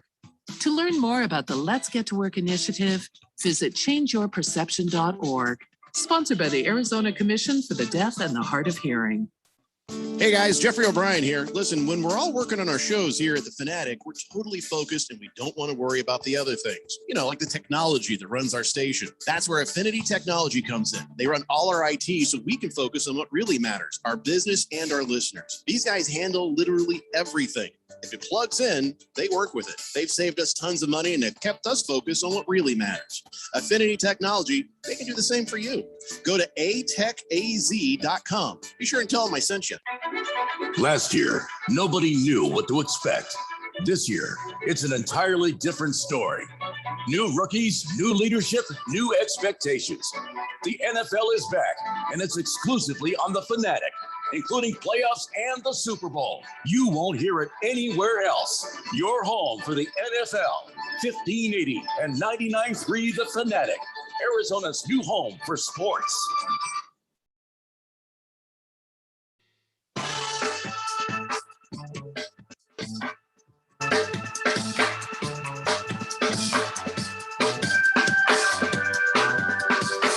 It's a Daily Blender here on 1580 The Fanatic, Arizona's new home for sports. And as promised, the Siege is with us, our fantasy football expert.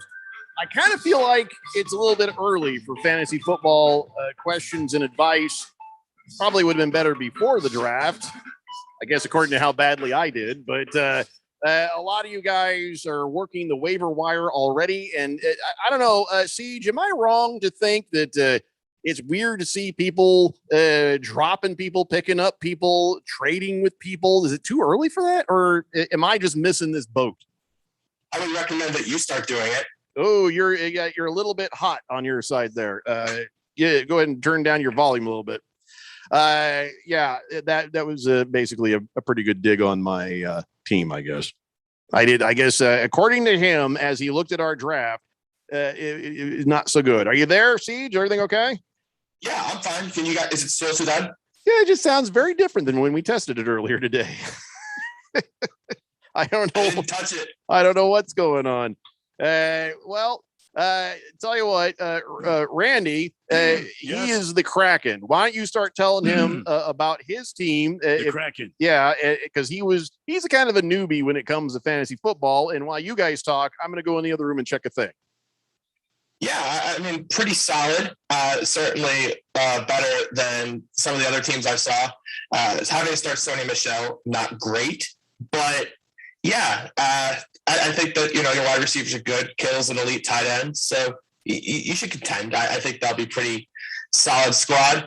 I say Keon is distracted. I should probably tell him now that he has the best team in this league, so that he better not mess it up. Who does? Keon. Keon's got the best team in the damn league. Yeah, it's not even close. Really? Okay.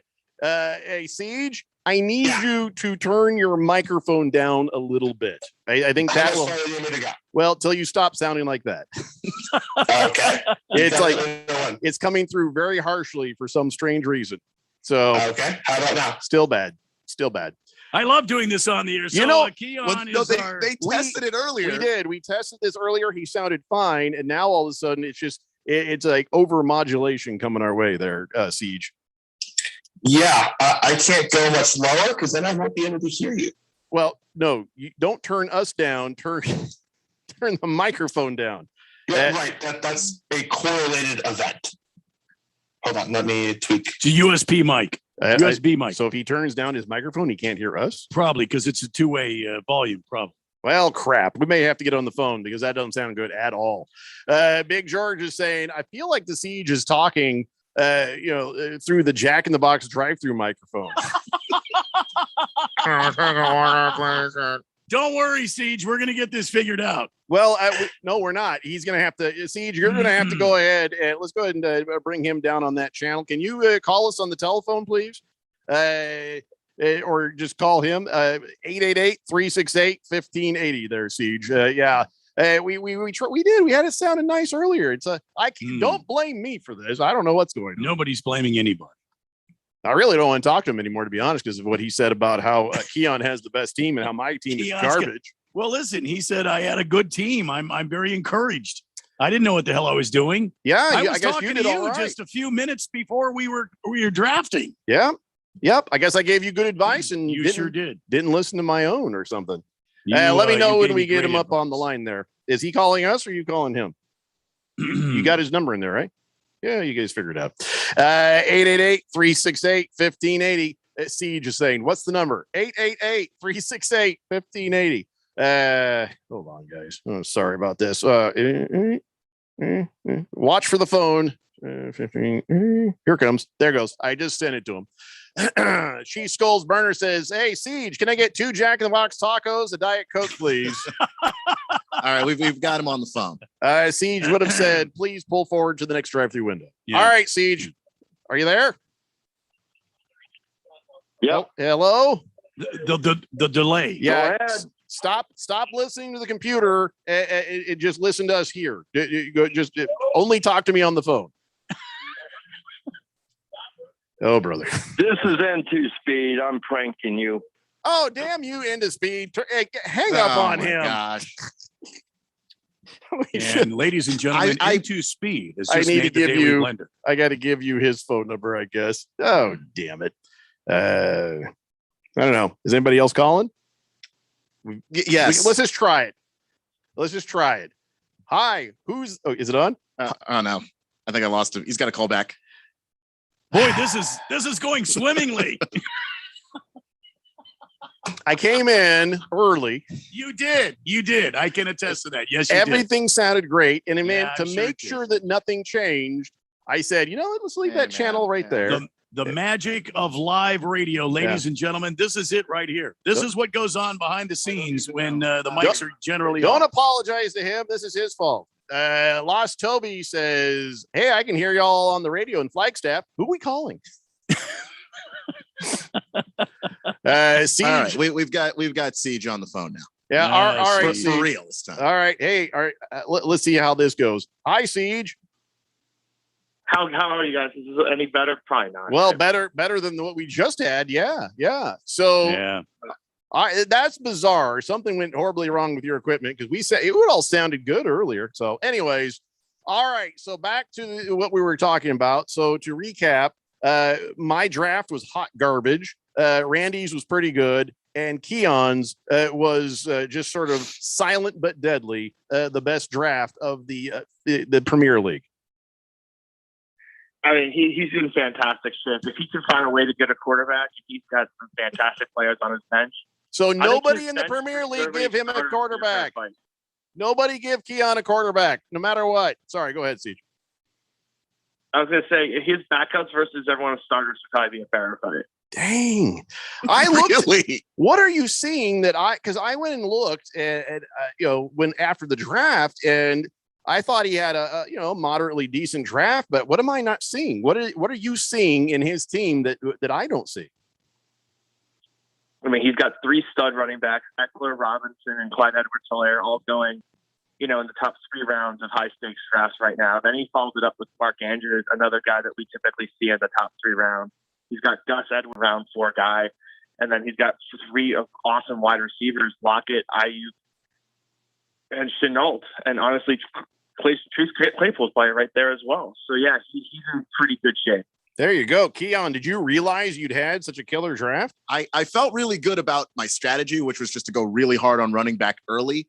The run on quarterbacks kind of left me without a quarterback, but Right. I was able to get some running backs and receivers while everyone was drafting QBs. Yeah. So Siege, he sort of gave me a hard time for following the crowd. You stuck to your guns and stuck with your plan. Yeah, especially with James Robinson when he was available, I didn't think I was going to get him, and he was just there. All right, Siege. So you saw my draft, and you gave me some garbage about it. Where did I go wrong, man? Josh Jacobs. Why are you a Josh probably the Jacobs third hater? What's with the Josh Jacobs hate? Because the Raiders aren't a very good football team, and they brought in Kenyon Drake, and he's not just going to sit on the bench. So it's going to be kind of a 65-35 timeshare, and the Raiders just aren't that good. You realize I didn't take him high. I just want at least give me some credit for that, not getting him too expensive. Well, then bluntly, I don't know who you did take high. So I kind of would just hope you probably are better off just letting me saying like, "Hey, I took him high because I liked him." No. Let's see. I took him higher than I thought I did. Fourth round. Sorry. All right. Okay. Enough of this. By the way, what do you think of Wise Guys team? The Wise Guys. That's Ralph from Harmon Solar. Solid. I don't think I would want to be starting Melvin Gordon or Cole Beasley on a weekly basis. There's a nice fit. He's got an extra quarterback he really doesn't need. So there's probably a nice fit there between Keon's team and his team. There's probably a deal to be had there. Not if I make a phone call. There's not. I'm just saying hypothetically, So if Keon has the best team and ran of the entire league, who had the worst team? Who did you just look at and be like, okay, that's the end of the world for that person? It's never the end of the world. You can always grind the waiver wire, right? You can absolutely always make work. You can always grind. You can definitely make improvements. Your draft is pretty far down there. Thank you. Siege, can you move your hand away from the bottom of the receiver? Because I think it's making us. Yeah, you sound like you're underwater there for a second. It might be your team. I got to be honest. Really? My team had the worst draft. That surprised me. Are you just messing with me? I didn't look at the last three teams. I can if you want, but of the ones that I looked at, which were like the first 8 or 9 teams, it was pretty clearly the worst. Damn. Well, I did have the 9th pick, but that hurt my feelings. So I'm interested, Siege, to find out what you think of Sunday Bloody Mary Sunday's team. Yeah, it kind of felt like the team was designed to just beat Blender in week 1. It's perfect matchup all in week 1. That is exactly what that is. I think you're right. Rosalie Michaels took one look at Jeffrey and just said, "Yeah, I'm going to beat him." We have a history where she has always. We've always played each other in the first game, and she has always won. I don't think he's wrong at all. She had the number 2 pick. I just want to point that out.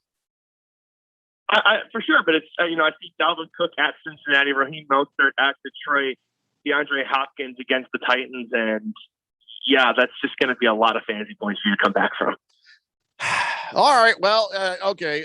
Enough of our nonsense. So now we know that if Keon doesn't win this, then he should be ashamed of himself. Well, that means I didn't get a quarterback is what that means. Yeah, and we're definitely going to see if we can get Siege into this league next year because, I'd like to take a shot at him. I'm sure he's laughing that off. Let's go to the text line, 888-368-1580. And let's see here. I had some questions on here, but I'm trying to get through all the heckling because of how bad the audio was. Let's see here. King of Kittens says, no, that's not a question. Sorry. Here we go. Question for, and by the way, he wants to call you Big Shoots for some reason. Why does he want to call you Big Shoots? I have no idea. Yeah, we're just going to call him the Siege. Sorry, Hefty Lefty. He says, question for the Siege. In standard scoring league, would you change your top 3 running back rankings or still go McCaffrey as a no-brainer at number 1 overall pick? Christian McCaffrey is the number 1 overall pick in just about any format you can create in fantasy football. That over it. All right. Fish Tank says Siege, Chris Carson against Indy or Myles Gaskin against the Patriots?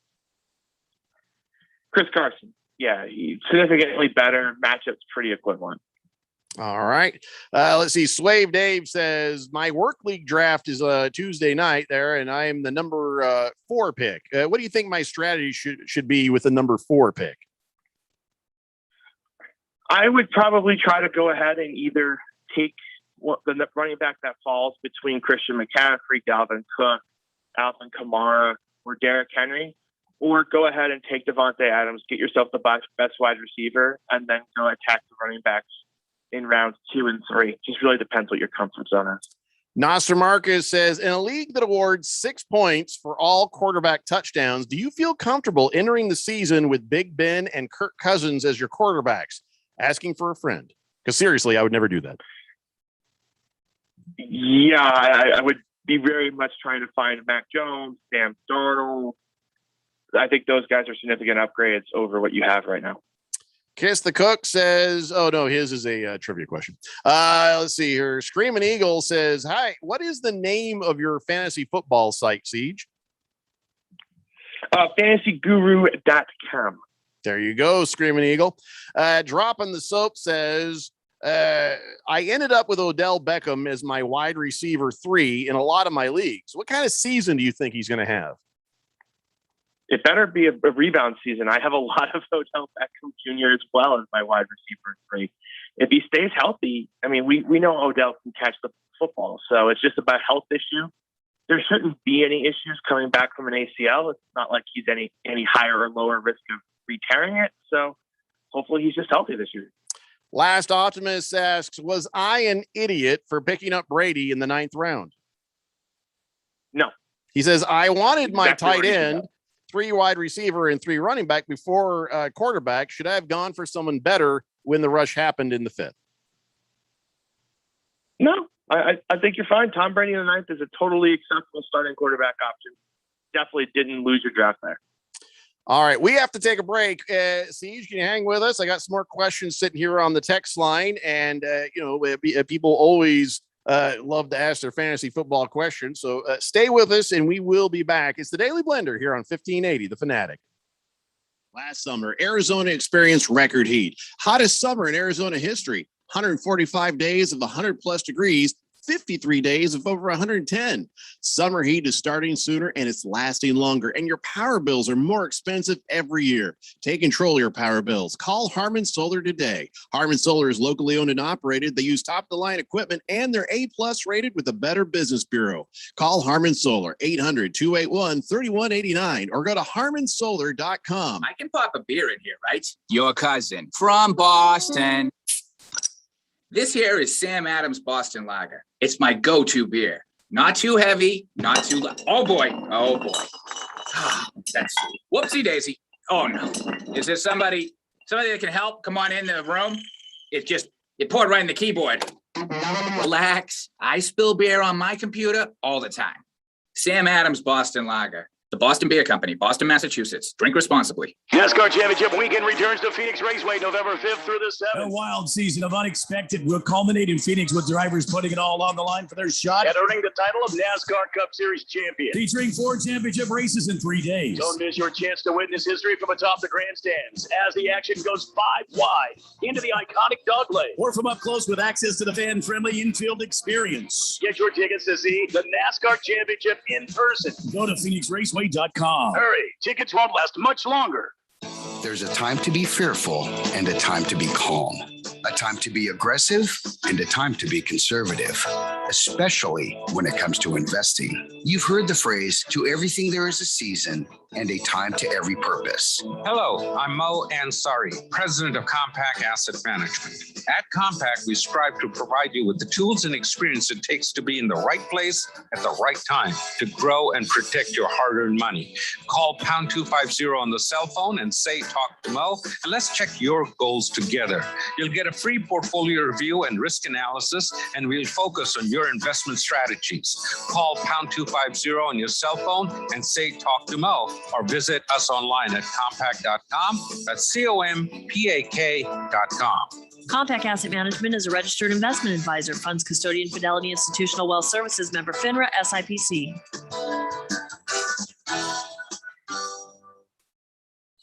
Hey guys, Jeffrey O'Brien here. And listen, we've all been hearing about Valley Medical weight loss for quite some time now. We've been hearing about how easy they make it to lose weight and keep it off. And we've been hearing about how convenient it is to visit one of their free Valley locations. And you heard these other guys on the radio station here have success. Yeah, I've heard about it too. So I've joined in and I've already lost 6 pounds in just a couple of weeks. I am so glad I gave Valley Medical weight loss a try, and you will be too. Check them out at valleymedicalweightloss.com. And remember, mention Fanatic and you'll get your first week free.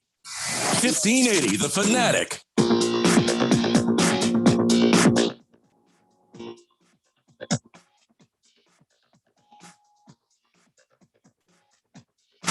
Today, the Blender here on 1580, The Fanatic, Arizona's new home for sports. And we got Siege with us. He's our fantasy football expert. And I promise we'll get those audio issues figured out for the next time and the time after that. I actually have a pretty good idea in my head, but there's no time to try it. So let's just keep on going and doing what we're doing. A lot of people have a lot to say. Fed Fan says, congratulations, Keon, the new 1580 champ. Don't put the crown on his head just yet.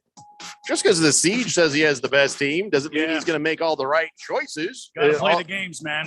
Yeah, I mean, my team's pretty deep. I'm pretty sure there's plenty of ways to screw up who's gonna who I'm supposed to start and who I'm supposed to sit. Yeah, how dare you, Siege, underestimate Keon and his ability to blow it? Hey, that's kind of up to you. Yeah, free will, my friend, free will.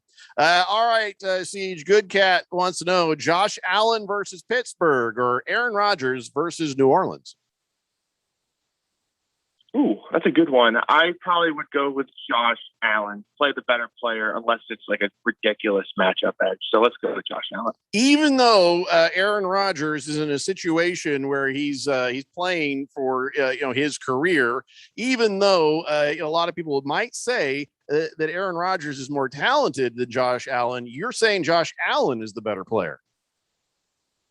In terms of fantasy, yeah, Josh Allen's the better player. He runs more than Aaron Rodgers does. And that gets you more fantasy points. There you go. Into Speed says, got you, Jeffrey. Shut up. Fifth Letter says, the Raiders aren't that good. Get this guy off the phone. Well, listen, Fifth Letter, it's nothing you haven't heard me say too. So Mr. Glitterfart says, that prank was hilarious. Okay, guys, moving on. Big George says, question for Siege. Would you start Tom Brady or Ryan Tannehill? Like on a weekly basis, who would you start more often? Probably Tom Brady. Is that because of all the weapons he has to throw to? Yeah, and just Ryan Tannehill has Derrick Henry. Derrick Henry can just go for 25 carries, 220 yards, and 3 touchdowns by himself. There isn't a running back in Tampa that's going to do that. La Furia Roja says, Ronaldo or Messi? Yeah, wrong football, buddy. This is not soccer. We're talking NFL. But since he asked, the answer is Ronaldo. There you go. Number one Rattlers fan says, I just got out from a nap. What did I miss? I'm in my 34th year of fantasy football, by the way. Wilfred Winkenbach is the founding father of fantasy football in 1966. Jim Brown was the first pick ever, just so you know. Huh. Did you know that, Siege? I didn't know that.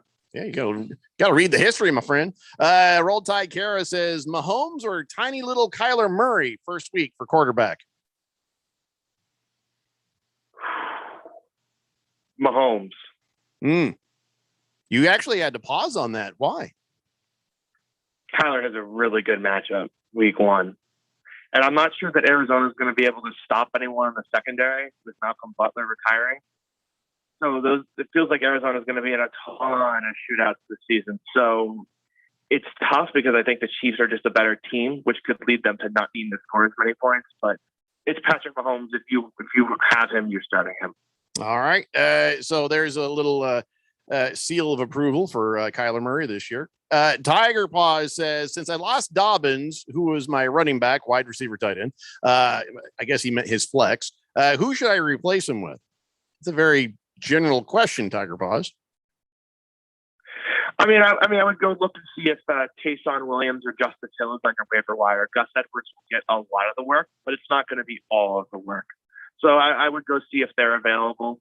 And you probably have a good wide receiver option on your bench that's probably better than those guys. But you got to always get those running back depths because players get hurt. All right. Chief Skulls Burner says, Siege, would you play Saquon Barkley week 1 or Ronald Jones of Tampa? My number 1 running back is Christian McCaffrey. I think you have to play Ronald Jones there just because it's really weird. I would never say to sit Saquon Barkley, but I'm not sure we're going to know if Saquon Barkley is going to play week 1 by that Thursday game. You have Christian McCaffrey, so you're going to have an edge at your running back 1. No reason to risk a 0. If you have a 4th option that's about as good as Ronald Jones, then maybe you can wait. But if you don't, then I think you have to play Ronald Jones. Lost Toby says, what's a good 2 quarterback strategy? What? Wow. Somebody Get plays them it early. Yeah. Do you like playing in leagues with 2 quarterbacks? Yeah, I did because it makes all, you talked about how you weighted the scoring to make quarterbacks more valuable. Mm-hmm. Starting 2 quarterbacks makes the quarterback position more valuable naturally. So, yeah, I do enjoy playing them. Just a Tip says, who has the bigger upside, Jamison Crowder or Sterling Shepard? Neither. When I think of those two, when I think of those 2 players, I'm not thinking upside, right? I'm thinking kind of just consistency. I would go with Shepard, but it's pretty close. They're very similar players, but I wouldn't call either one like an upside guy. Hefty Lefty thinks the guy from the Sam Adams commercial is the person to blame for Siege's microphone problems. That's probably true. Into speed, shut up. Let's see. Boogie says, I'm in 3 2 quarterback leagues. Those are actually a lot of fun. Fifth Letter says, I said that with love, by the way. Oh, now he wants, after he says, get this guy off the phone for not liking the Raiders, he has a question. Says, in my $100 league, I drafted running backs for my first 3 picks, Harris, Eckler, and Robinson. Keep in mind, I drafted Harris as my first pick. Was that too risky? No, because Eckler would normally go in the first round. So if you flipped them, I would have liked it a lot. So it worked out fine. You got to the end result okay, just not the way he'd do it. Lost Toby says, what's a good draft plan? It's the first time I'm playing, and I have no idea what I'm doing. You have no idea what you're doing. Take 2 really good running backs early. That's the easiest way to make sure that you're competitive across the entire season and get to enjoy it. So I would make sure I took 2 good running backs with my first 2 picks and then go from there. That's the best way if you're just getting started, to make sure you kind of don't really screw up it during the draft. Beer Bob says, is it worth stashing Deshaun Watson? I don't see how he's playing at this point. I think he's a pretty safe drop. Bruno Baller says, the Rams defense against the Bears or the Titans defense against the Arizona Cardinals? Oh, you get to play against Andy Dalton? You choose Andy Dalton every time. It's true. Yeah, that's a good point. 888-368-1580. So now, Siege, you haven't done the draft for your league yet. In fact, you're going to be in Vegas next week doing that. What the hell is going on with when the regular season starts? When they went from 4 preseason games to 3, I thought they were going to push them all up against the start of the season, not have this weird bye week just sort of hanging out here like nothingness. Is that going to go away next year, or is this a permanent way of doing things? 3 preseason, 1 week off, and then season starts? I think it's a permanent way of doing things, and I kind of enjoy it because in the past, you would have players just rotating teams on Monday, Tuesday, and Wednesday with this whole 53-man. They'd keep them, then they put them on IR, then they drop and cut. And it was really hard because people were getting moved to 2 or 3 destinations. And with COVID and just in general, it's really hard for these players who get dropped by one team, picked up by another, then dropped again, to have any sort of clue.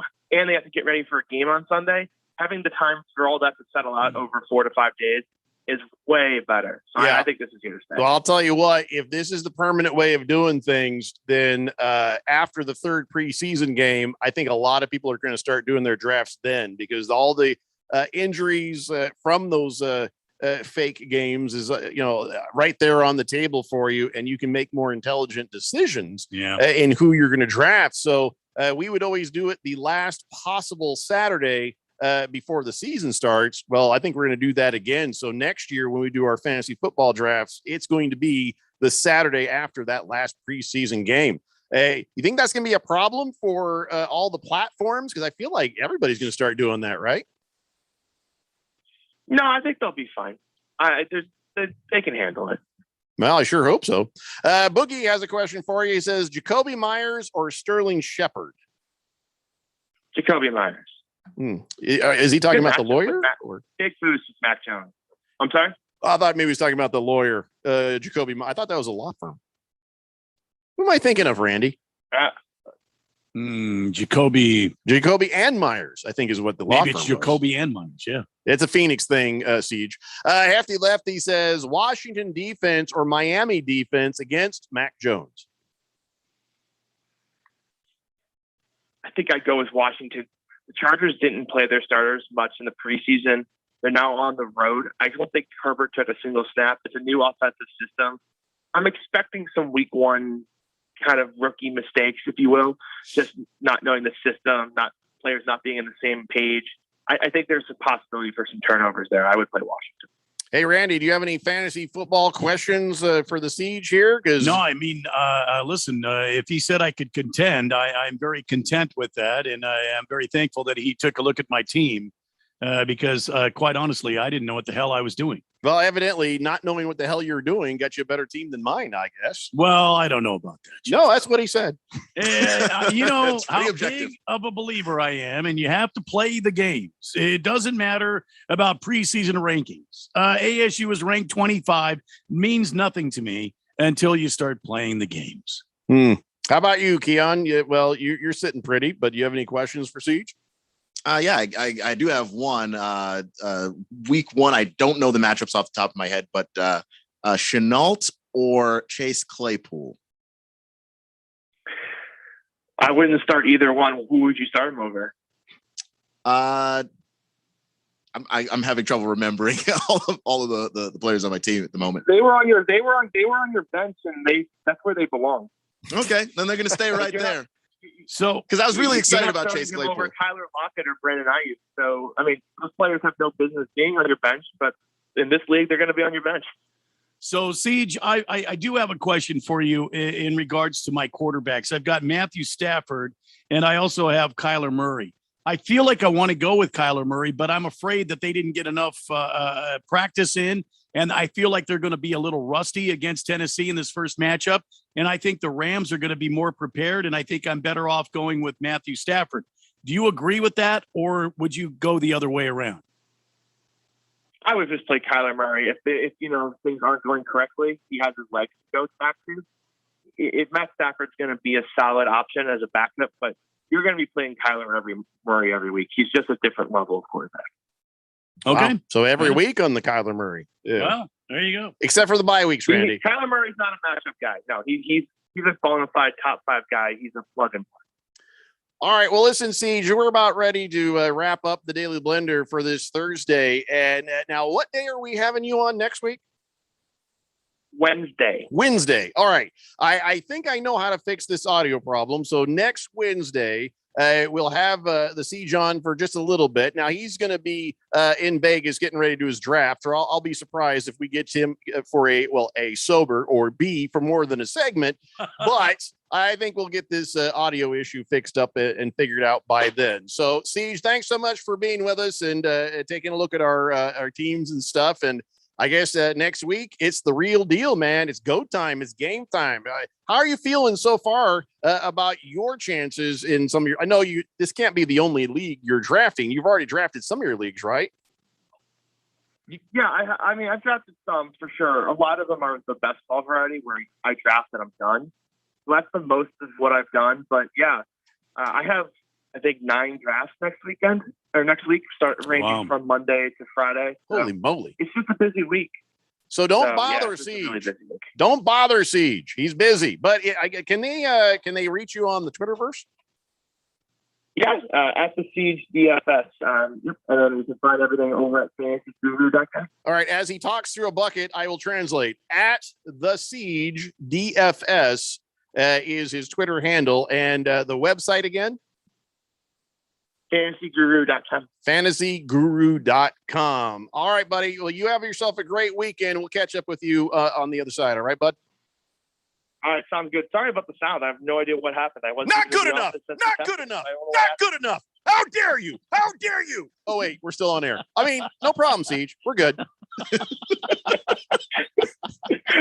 I guess I was maybe too nice about your team. Your team's terrible. It's going to finish last. It's hopeless. You know what? You already said that to me in a polite conversation earlier. So I got nothing to lose, man. No, but seriously, help me beat Rosalie Michaels, and I'll never ask you for another thing again. I promise. I mean, even Jesus needed water to make some wine, all right? Son of a... Oh, shit. He's basically saying my team is now an atheist. All right. Thanks, Siege. All right, See you guys. guys. That's it for us. And that hurt my soul a little bit to hear that my team is. I was actually feeling pretty good about it. Well, I thought you had a should pretty still- good team too. I don't know. I don't know. You should still feel good about I wonder if he's just screwing with me. it. Maybe.